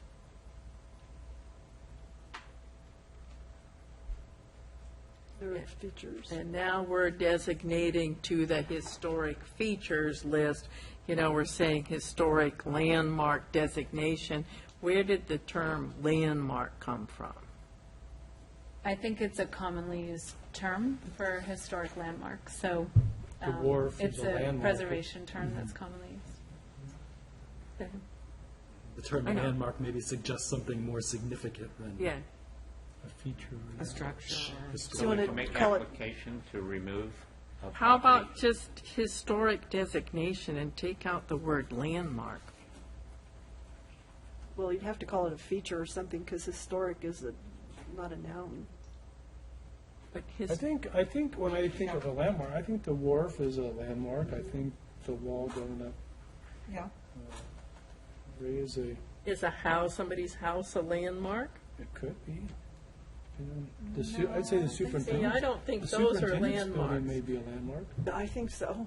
How about historic designation? I don't want to water it down too much so they don't understand the importance of if it's, Okay. I do Well- think there's a difference between historic structures and landmarks, but I think the superintendent's building to me would be a landmark. Another, Historic Historic landmark and sites is our- structures are often- designation? you can refer to historic sites, which also would encumber if there's a historic landscape associated with the building, and not only the architecture or, I've seen historic sites I'd go as for listed sites. before, Yeah, but. that works for me. I'm thinking it almost needs to have and historic landmark and structure designation. Right. So it includes both. Right, why don't we have both in there?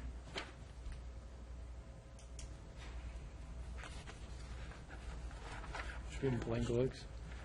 I mean, have we, So- I mean, a landmark can be either or, I think, if you want to. I mean, I can add to it or I can take away from it. I really don't, but the way it is right now, it doesn't seem to work. So you just for want me. to add and structures? I was going to say historic landmark and structure designation. Ben? So the way we originally set it up, we had historic resource, and then there are two subsets within that, a historic landmark, and historic structure, or something like that, historic structure list. If we're getting rid of this historic structure list concept, our only type of historic resource is a historic landmark. We're trying to come up with a new term for that. Right. Maybe just calling it historic resource would be the most succinct way to do it. You're not really getting rid of the historic structures list entirely, right? You're just calling it a potentially. property? Yeah, we're historic renaming it. property. Yeah, we're renaming. We're renaming it. So there's But still what about- two separate. So then what about historic landmarks and properties? If we are going to use the word property, what, just use whatever you use. Historic resource works for me, too. Well, that's the term for both categories, A and B, in Yeah. historic resources. Yeah. So another way to go about this is to have the two subcategories be some adjective of historic properties, like Landmarks and structures. more important and not so important. Well, yeah, I think if we did, what if we did landmarks the way they Primary and are, and secondary. then under the historic structures list, we just make that historic structures? And we use the list to identify that. But in historic landmarks, you are now putting in contributing structures in the district. You're adding structures to historic landmarks with this ordinance, which you haven't had in the past. The old ordinance only had landmarks, not structures. Features. It had features. Had features. So the historic structures are potential, that's what it says. But in A, under historic landmarks, we're now including a contributing structure with, Yeah. so it seems to me I would- that it's more than landmarks, Right, it's that's what I'm saying, landmarks it's- and structures. But if it is a contributing structure, it's already part of the National Register. Right. I think a So it structure would've- could be a landmark, but not every historical building that we want to keep in Capitola is necessarily a landmark. Right, but if it's, So everything in A is pretty much an adopted historic resource? Designated historic property. and designated. potential historic property. Exactly. There you So go. we could, Right. that works. okay, designated historic resources, because to catch the Potential, walls yeah. and then potentially historic resources. Very good, Ed.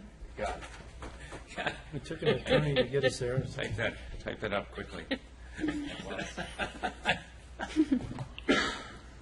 I'm glad I ate dinner before I came tonight, or I'd be grumpy. We're still on the first part. Protein, needed protein. This meeting is called at 1 o'clock So a.m. due to darkness. how are we on 178430? I just want to continue with the contracted city architectural historian instead of the state certified architectural historian, Where are you, Gail? C, application review, you were asking, Third line, second sentence. 030, yeah, third line under C, just once again, talking about our own, Right. Yeah, the city contracted, and that's throughout this whole section. Wherever you see a Yeah. state certified, change it to the city contracted. right. And, yeah, we aren't in 040, but we're, that's talking about a city historian. But I guess we're still in 030, right? Yeah, we're on page 2. Bring us back to earth there, Katie, go for it. 030. Okay. I'm ready to move on to 3. I'm Yeah, ready. I'm ready to move on to 3. Okay. And in A, under authority to maintain, this city historian, Okay. did we decide it was all right to? So the way that it's working right now, there is a sort of a conference, if you will, between Leslie and Carolyn at the Ark and Site level. So if we remove the city historian from the Ark and Site level and we place all of that on The state cities. the But Karen- city contracted person, then somehow you've got to tie into the local history as resources.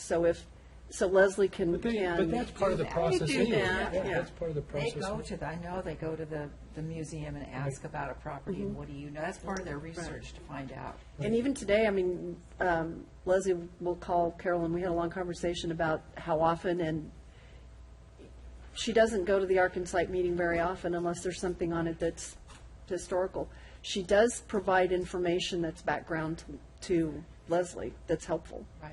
Right, but Leslie So can I'm- still do that, and Carolyn said she would still be willing to do that. And, when I talked to Carolyn, we talked about, there's going to be a point in time when Carolyn is not there to do this, and she's been sort of unique in Capitola's history, and they've been fortunate to have her. So we want a system that works with or without her, and that's no reflection on her, it's just, Right. So we'll just delete the last and the city historian, the Right. words, Yeah. You're going to have to go through and change the terminology throughout the. for the state certified portion. And also for this, I think there's several things that need to be added to the glossary. The And if glossary is you- not complete in regards to this chapter. Any specific ones? as of right now? Yeah, let's see. I haven't come up with it yet, but, As we're going along. yeah. yeah. Where did you see city historian? Are we at 8407? 40A on page 3. 17. Oh, got it. I'm good. I just want to make sure we weren't on 050 yet. We're not on 050 yet. Okay, so the criteria for designating historic Stop us in our tracks. resources. We're doing so well. I just want to on this. check out 2 and 4. You want to check them, get them off Take of there? out what? 2 and 4 from 8.0508. Yeah. Although, do we have to do that with CEQA? Do we have to have those in there for CEQA purposes? I believe we have to have those for CEQA purposes. For, Well, Well, we have to have a Landmark, process, well- right? yeah, I mean, we don't necessarily have to have it in our ordinance, but it's part of the CEQA review process. So, Well, it's also part of the DPR, right? What does that mean? I think I am, What are the criteria for determining significance in CEQA Whether for whether an EIR is required? potentially, yeah. Whether Whether it's a it's significant significant or- historic resource that could be impacted. But, just because a person that had some level of fame lived there doesn't make it significant necessarily. I do recall we had a project in the last couple of years that Heen lived in. And it 124 Central. was it, Yeah, and they were still able to modify the house, but it's a consideration. Yeah, we ran into trouble on that one on Wharf Road, where there was some guy that was mayor for a year or two, and he lived there. Or he stayed there, or I don't know. Slept there. He lived there, yeah. It's He went to a barbecue.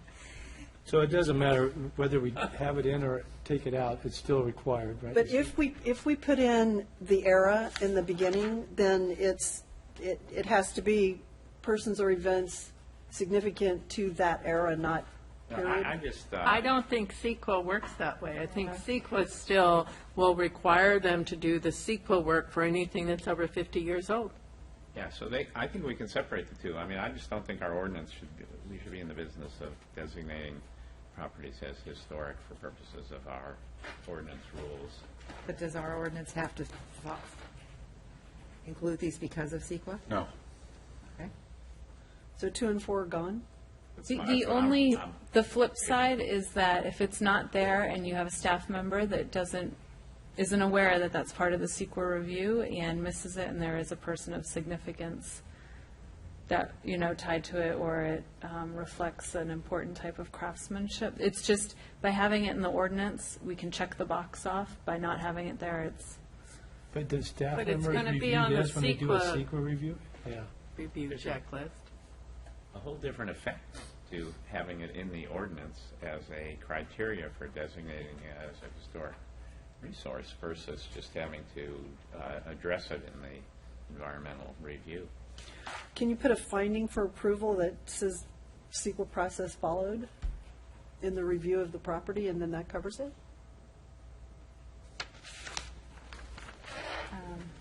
It's also, I should also mention that this is something that you find in the state parks criteria as well for historic resources. So anytime you're doing a review of a bit like the Rispin Mansion, this is something that would be reviewed as, Right, but there are all sorts of it's- reviews you do that CEQA's a have things process, in right? them, have CEQA findings that aren't in ordinances. Yeah, this is the criteria that the city council would use to add something to to our designated historic landmarks. And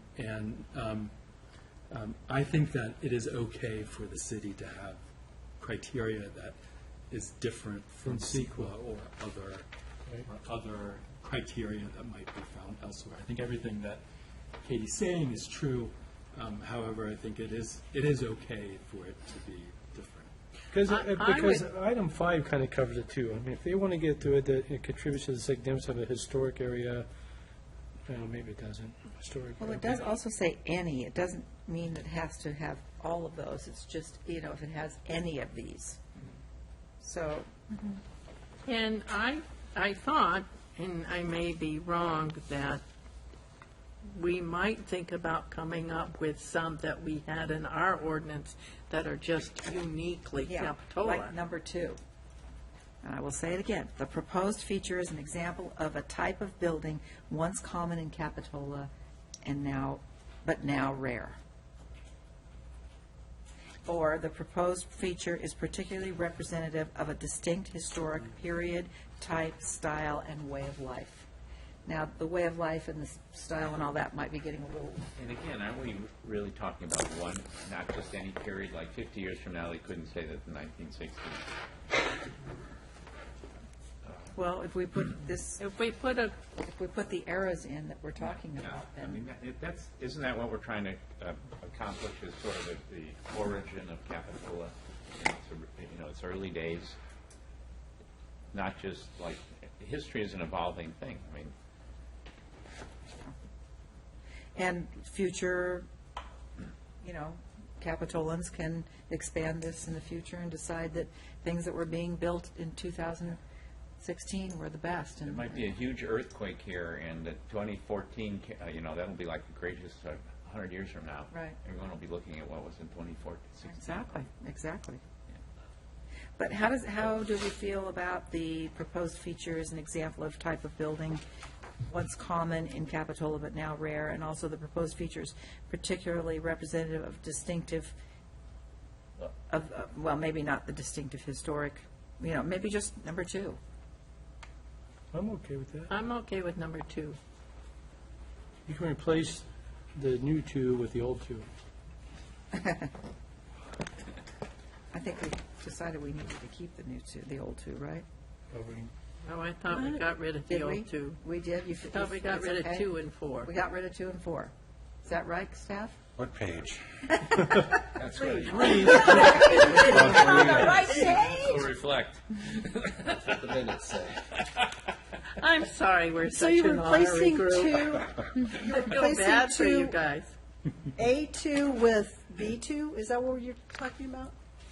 No, Well, B2, I'm talking about the old, I'm not, that's in the You're in the old old ordinance. I'm in the old ordinance, and it's under 17030, hearing.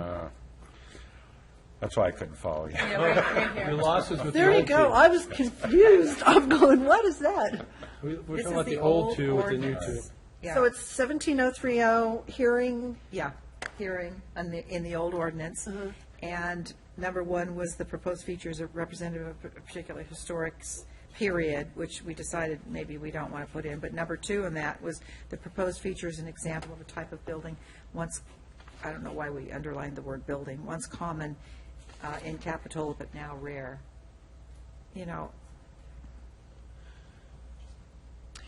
And Yeah, there. So adding two, and then was there a second one you want to, we'd like Well, to add? The first one. Was the first one there. The proposed feature is particularly representative of distinctive historic period, style, type, or way of life. You know, that kind of gives you a lot of different ways to look at it. But I think if we are reducing the numbers of houses that are going to be on these lists to the really, really important homes, they are going to fit this anyway, so. And a professional is going to be able to come and tell you what the price is for losing your district. So so, we can I- wordsmith that with the wording? So number 1 on the old is similar to number 3 in the new. Yeah, So that, I think that's repetitive, but we can That's good. tweak number 3 if you'd like, if it doesn't have or everything. add one between 3 and 4, that's the old number 2. Yes. So once common, but now rare. Would be replace number 2 for the historic person. Boy, that last beach bungalow, Yeah, little it's cottage stuck in is the going to be in deep trouble on that one. so, I don't know where we do it, but I would like somewhere to emphasize TJ's comment about, we're talking about the exterior of buildings. We really don't care about the interior of the buildings. Right, and although we may know that. We should put Well, the alteration defined under E, 060E, doesn't that do it? Because it says, as used in this chapter, alteration means any exterior change or modification to a structure, blah, blah, blah, blah, blah, blah, blah.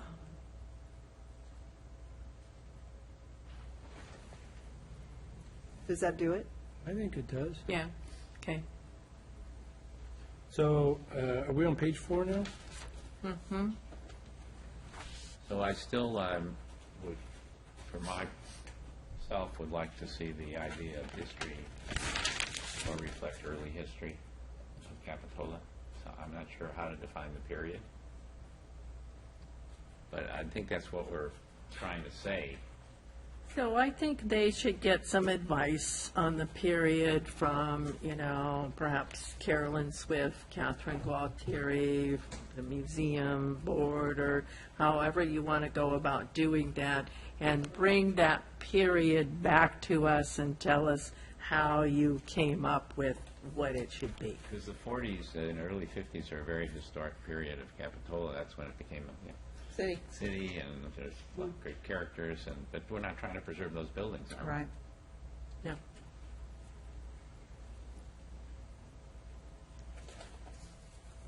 I think another theme I'm hearing is that there's not too much concern about events that may have occurred within the structure, people who might have lived there, if it was associated with an individual. You're primarily concerned about sort of the physical structure itself. And so we can sort of tinker with this with that in mind, particularly removing or changing to number 2 and number 4. Yeah, I think, so. Well, when I think about the superintendent's building, not only is it historical, but the events that occurred there, that was the superintendent's house of Camp Capitola. So I don't know if there's other exceptions to that, but But that would have been in that sort of time frame period they're coming up So with. it'll be covered then, too. The yeah. most historic. I don't care where the mayor lived, the first mayor in Capitola. I don't care where. Do you care about the- Most historic feature of our city is the sewer lines underneath the village, or lack of. crossing through everybody's property. So I don't know if we want to preserve that, though. Do you There are some that are care, historic. Some. Maybe not here, but in other cities. You say archaic? do you care about the first In city hall? Paris and in I'm sorry. Do I care about the first city? I personally don't care about the first city hall, but Nor do I care about this city hall. Okay. I'm going to shut up now. This is an example of an architect, though, Doug Massini. But we're not going to make that, we're not going to make that designation, though, right? That would be the state certified architectural historian. Yeah, I think this building may be historic. Yes. It is by the time we get out of here on this. Think of all the famous people who've been in here. So on page 4, We've had presidents in this building. Page 4, okay. on page 4, under item B, do we want to delete the city historian on that one also in the first Yes. sentence? I think you're deleting the historian across the board, right? Because there Right. won't Right. be one anymore. I'm just trying And to you're move- adding, just and trying you're to always move us adding along. city The consultant. contracted state certified architectural historian. And then under J on page 5, you're going to split out designated historic resources from potentially historic resources on findings for approval, Okay. or no? I'm sorry, I was still Did I just. skip Can we go back? Can we go back to 4, and I need to There's just a get couple clear more. on the assessment and consultation. Where were we at? Okay, so where are you, Susan? Are the you, We're on criteria page for- 4 still? Okay. are you up in I'm D? at the bottom of 4D. I'm at 4, the bottom D. Because you have to issue a certificate of appropriateness is required for the proposed project. Right? That's for Can we go landmark. back up to, the certificate of appropriateness? That's, that's a new term for us, and I think we just need, and a new way of doing it. I think we just need to make sure that we all agree that that is the way we want to, what we want to call it, what we want to do. So frequently you hear of a CAD, a Certificate of Appropriateness for Demolition, and it's a frequently used historic preservation term for when you get a demo. Certificate of Appropriateness is an abbreviated to make modifications. So they are terms that are utilized, but we can go with the theme that we have been of making it more user-friendly and call it, we can describe it more as the Certificate of Appropriateness for a modification, so CAM, or a design permit. You can simply say that it needs a historic design permit or something like that for a Yeah, modification. I think that makes it sound more what it really is. Historic design permit? Is I that- mean, that's new too, but I think it says more to people about What they're doing. what it is. Right. Sorry, now it's But we a need to- conditional use permit, which I always thought was a little weird, because it's not a use really that you're regulating. Right. And you'll have to rewrite C, because a certificate of appropriateness is required for an alteration to a property included in the City of Capitola Historic Structures list. Well, now, that's our potential historic, so if after research or something, that just needs to be reworked. Yeah. Ben's doing a lot of thinking over there. I can see what's going on. So,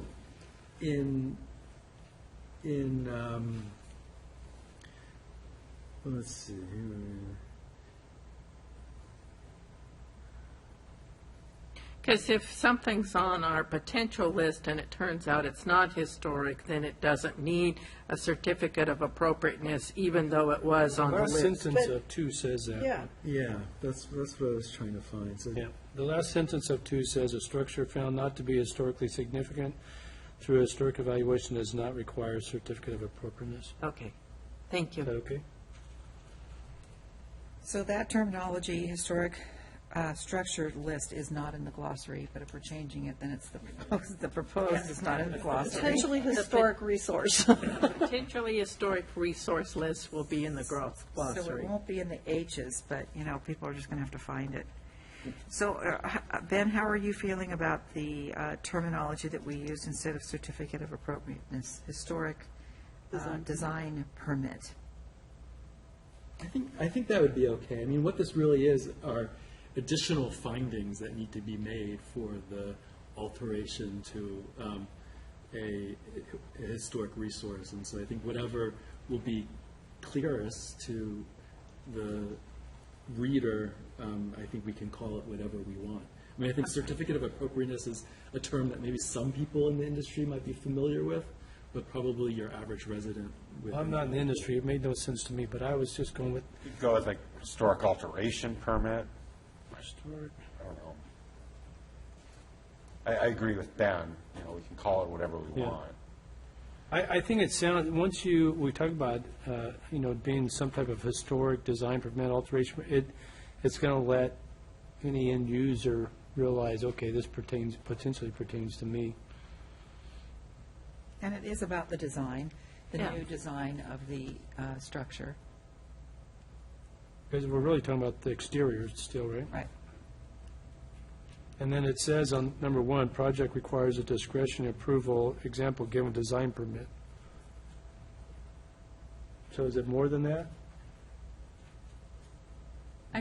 The alteration permit, I think the historic alteration permit really, The design permit is Explains more exactly what it specific is. to Instead of something that's going to design. come to the. yeah, and then that it won't get confused with the Okay. design permit. I liked that. That's good. What did you say, Katie? Historic alteration permit. The happy. It's a happy permit. Oh, that's cute. That could be half less.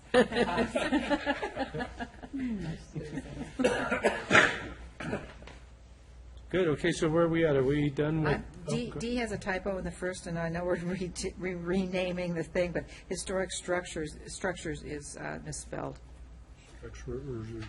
And then second down, I think you're probably going to do a word search for this, but the state certified architectural historian is mentioned again in D1, second line. And in 2, City we're going to historian. get rid of the city historian.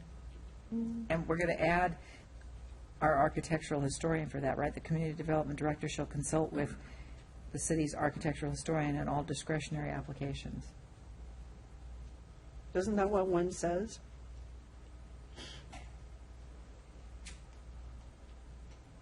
Uh-huh.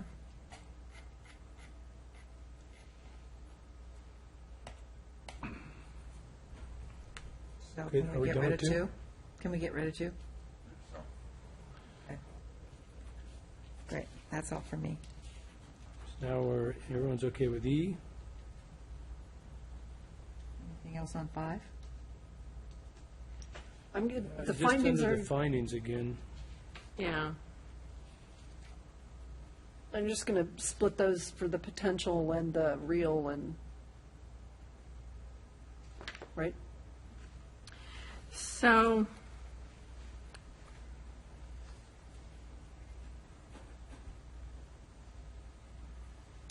I'm a little concerned about number 5. I'm not certain who's going to monitor, regulate,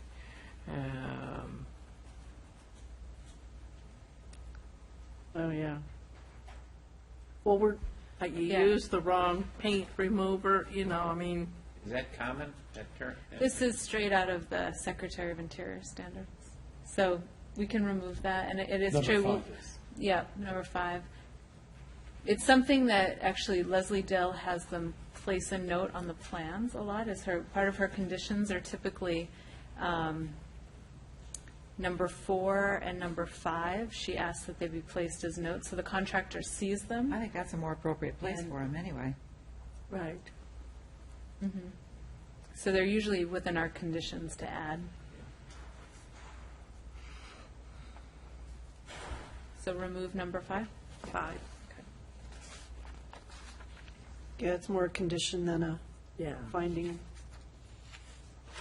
By the way, I know we talked about Central, but he did an incredible job of making the new structure match the old structure, just with the same materials and stuff. I mean, really, it's hard to, I talked to him about this before coming up here, and talked about the Secretary of Interior standards, and he said, if you work hard, you can make it work out, so you can't, but if you drive by and you take a look, it's really hard to define the differences in the materials, and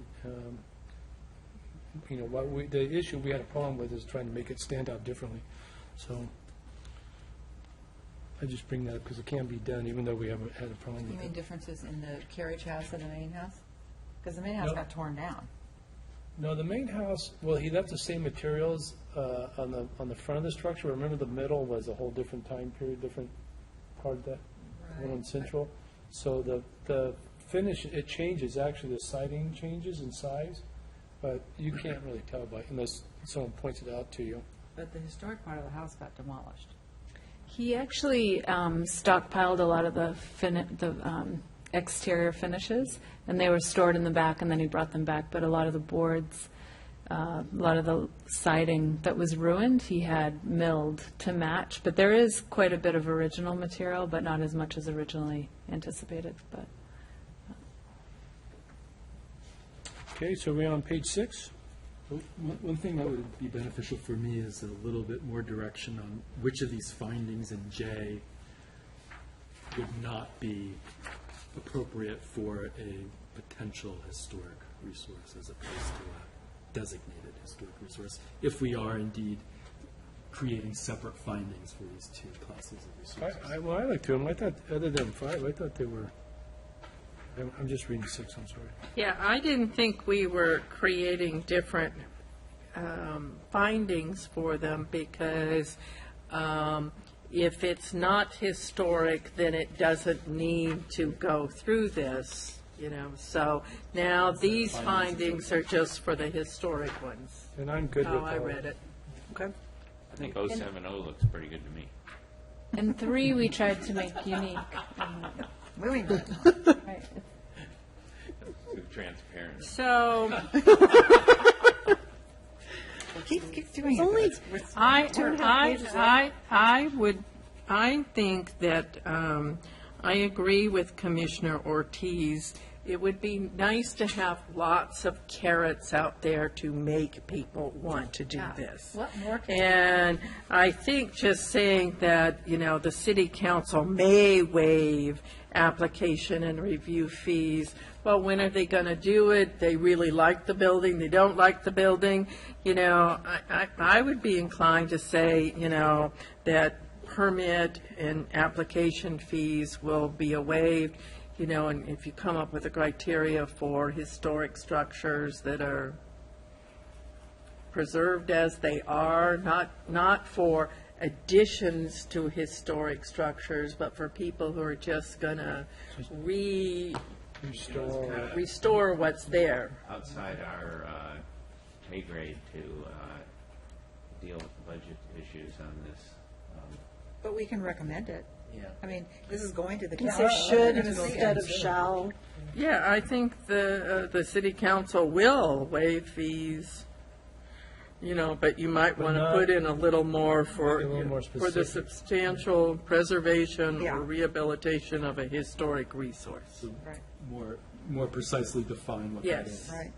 And we've talked about parking, and one of the things that people run up against a problem in trying to keep a smaller historic building is the lack of parking And setbacks. and setbacks and all that stuff. And I'd be willing to take a look at those too.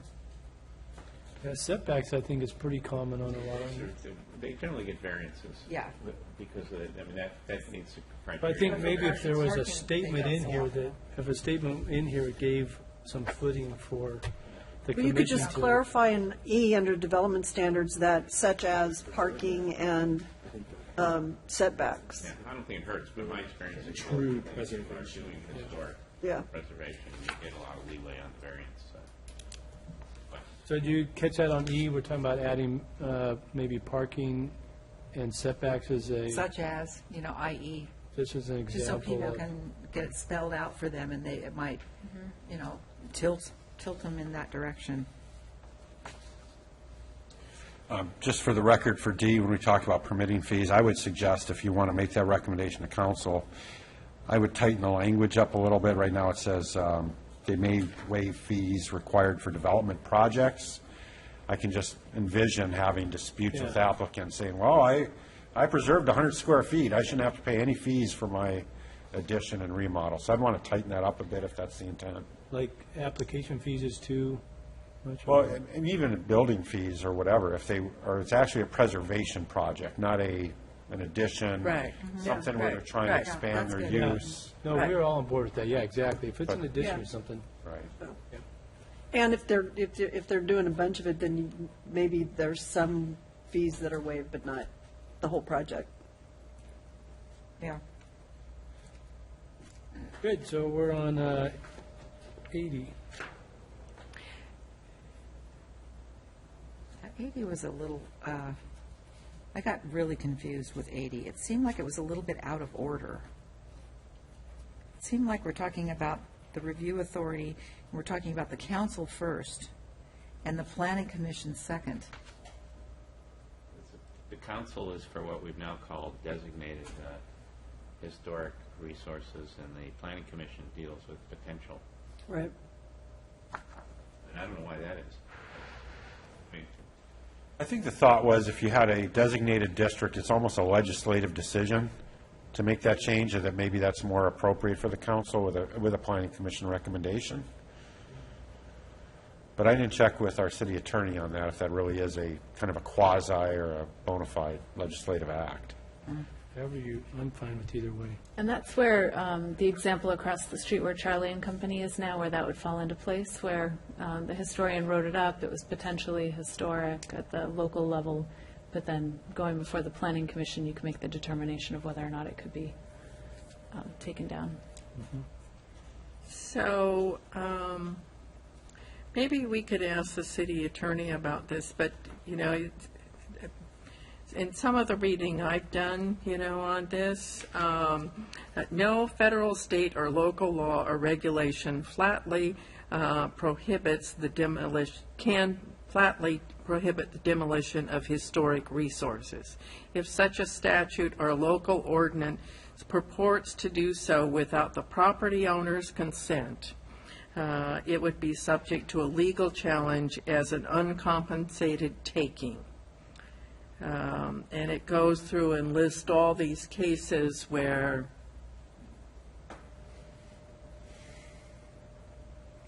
But we can Make it still, mitigate, but I don't think you can Just out of stop them. curiosity, what is the source of that?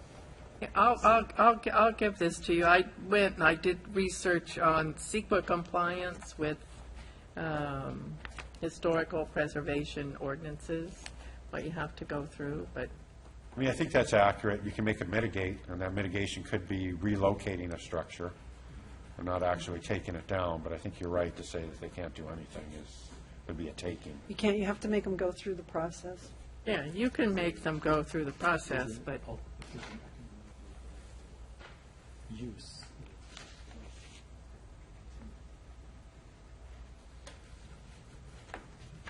yeah, I don't know. You just might ask about it. I have something under F, the findings for approval. In the past, we've asked applicants we've gotten a second opinion on they'll come up with, who would make the opinion on these findings? Who's going to do the report that says this structure has to be demolished because of these reasons? Usually, they hire somebody, and then we hire somebody as a peer review kind of a thing. Yeah, I mean, when we've done it in the past, and I think we did this on the one across the street at the Charlie and Company site, they said, it's beyond repair. They produced a report. We had it peer reviewed by a structural engineer. Our building official looked at it, and they agreed that the cost to rehabilitate it was just prohibitive. So I think that's the way the process would ordinarily work. And I think it's a good thing that building went away, and we have what we have there. I agree. But I guess you'd have to figure out who that third-party review is based on what the issue is associated with the building. Can we put that in there, though, that there's a third-party review, or would it be a second-party could s- review, or why is it a third party? What are you laughing at? Just the second party or third party. I guess the Why is it- applicant is one party, the Oh. city is the second, and maybe the third party. A consultant's third the party, that's the third party, right. I mean, we can easily write in there to the satisfaction of the planning commission, the community development director. I don't know that we'd always do a No, I don't think we always should. third-party review. And I like that, because I do want us to not put ourselves in the place, if we want to take down a building like that one next to the trestle, that our hands are tied, that we can't get rid of it because it's historical. I think under C, we might be covered in that the application shall include the information and materials required by the Community Development Department together with the required application fees.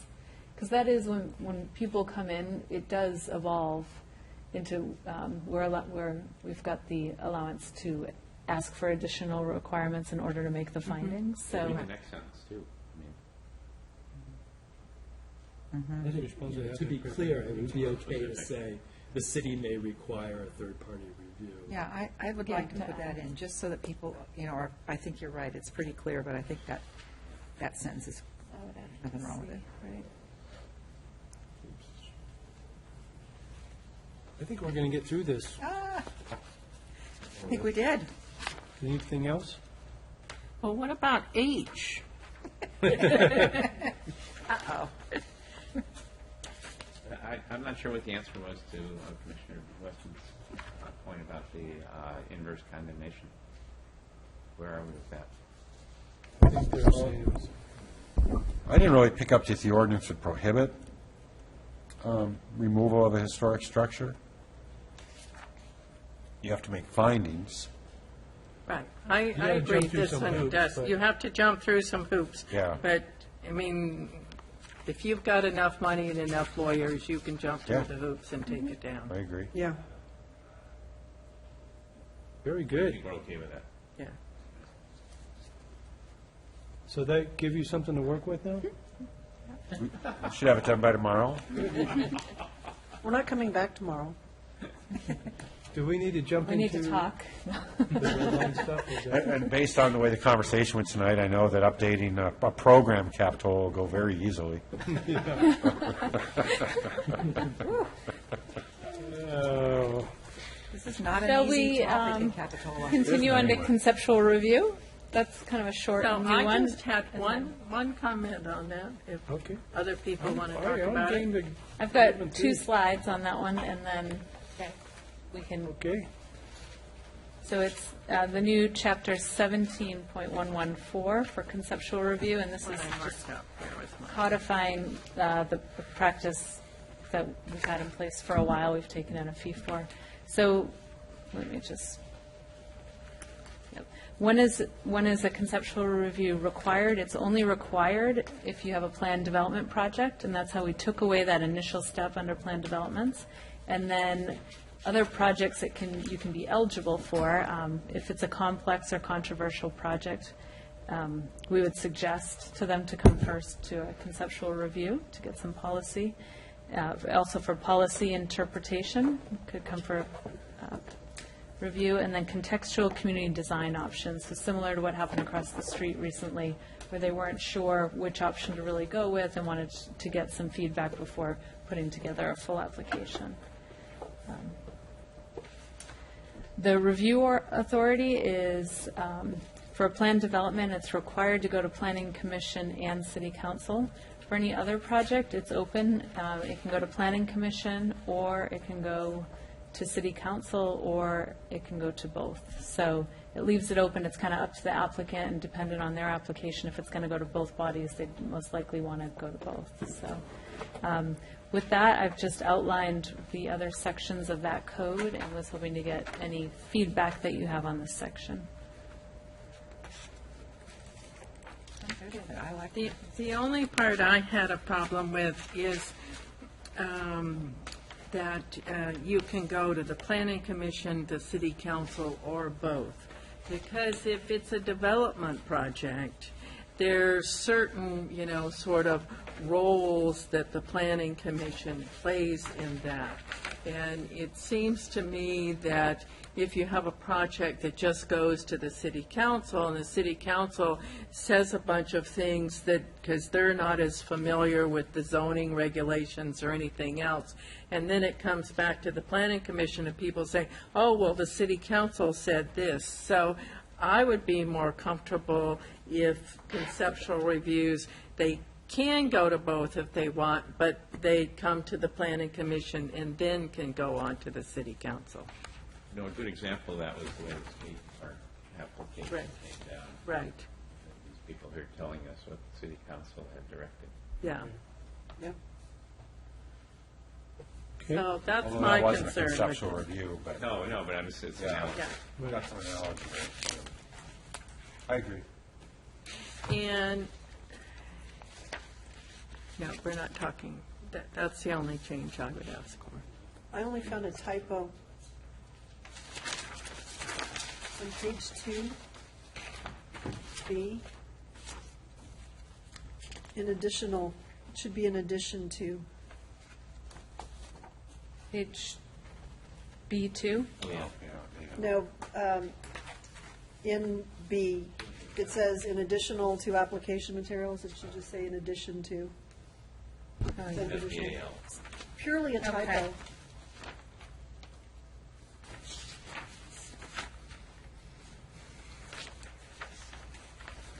So I assume that we're not going to get into our red line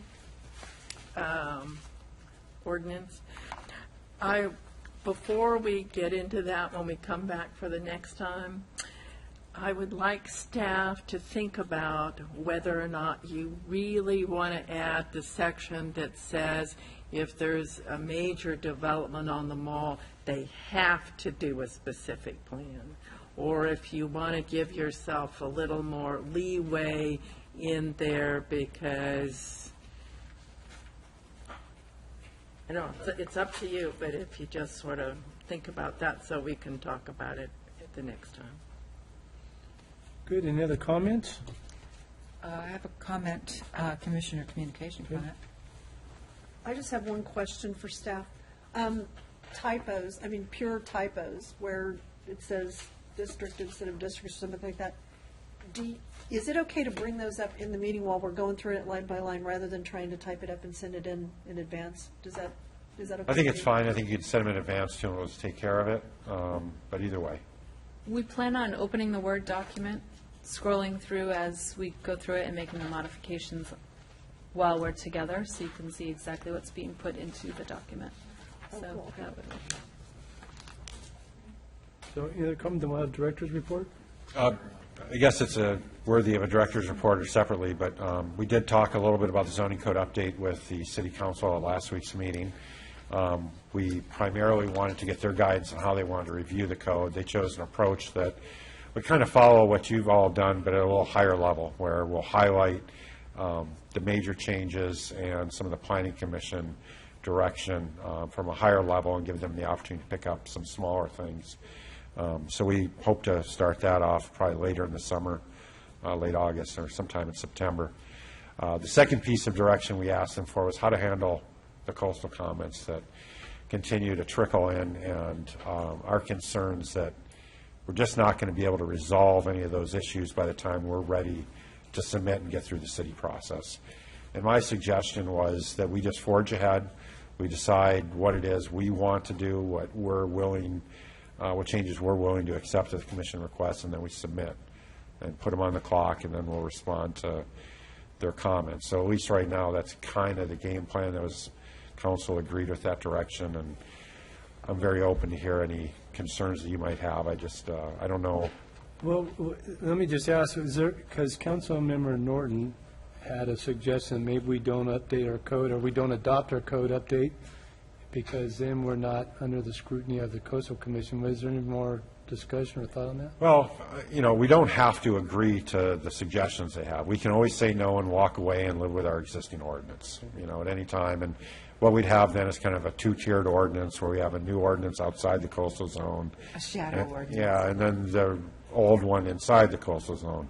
Less than ideal, but at least part of the town would have better regulations.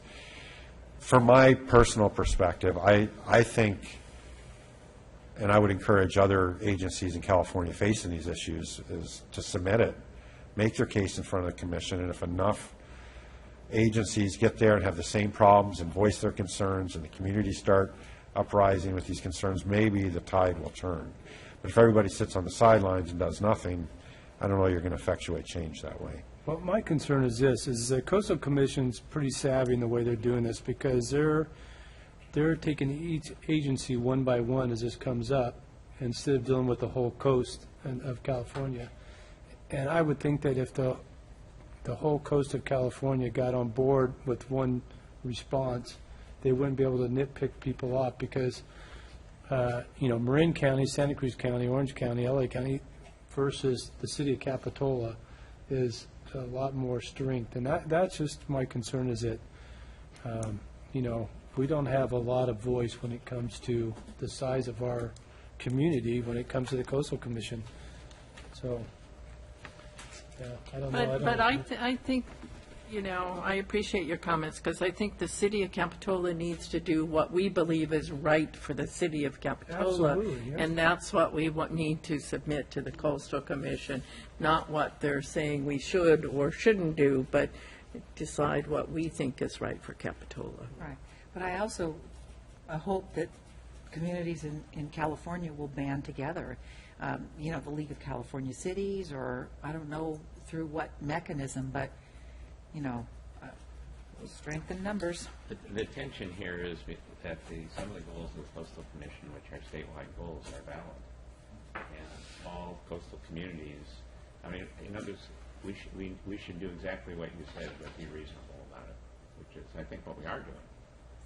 Right, I just think some of their new requirements we may consider them unreasonable, because Capitola Village may be something that we want to try and preserve.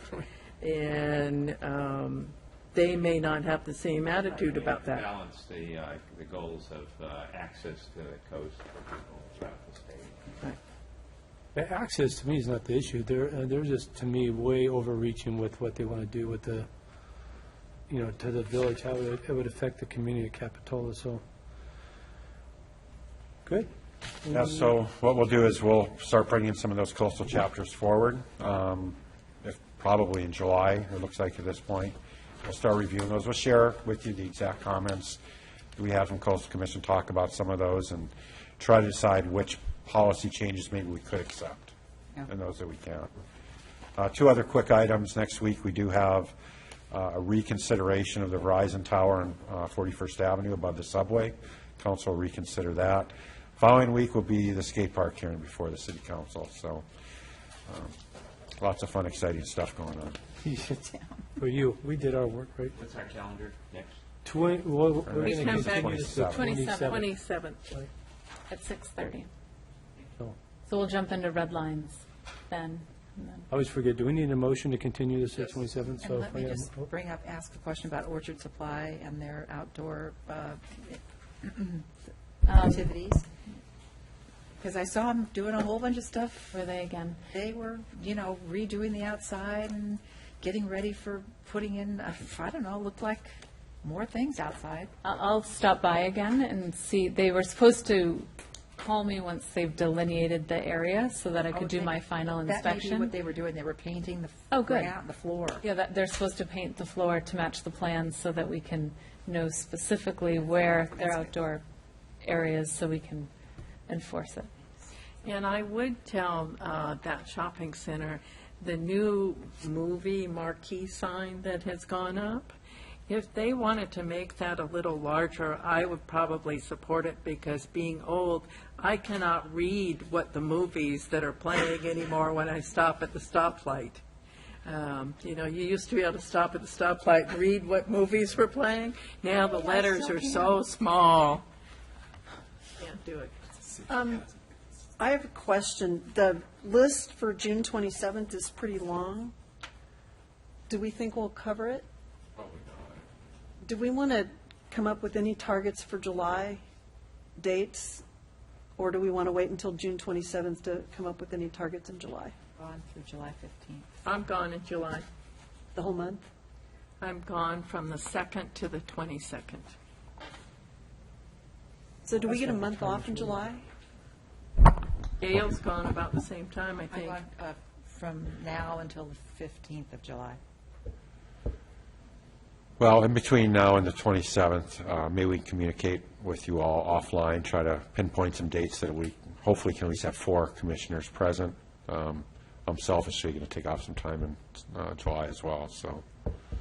Our first meeting is July 21st, so we could, Regular meeting. yeah, That's for the regular meeting? regular meeting because of the July 4th holiday, so there's, And is it And I'll going to be miss pretty that impactful? meeting. I Probably come home busy. the 22nd. I didn't realize that was changing.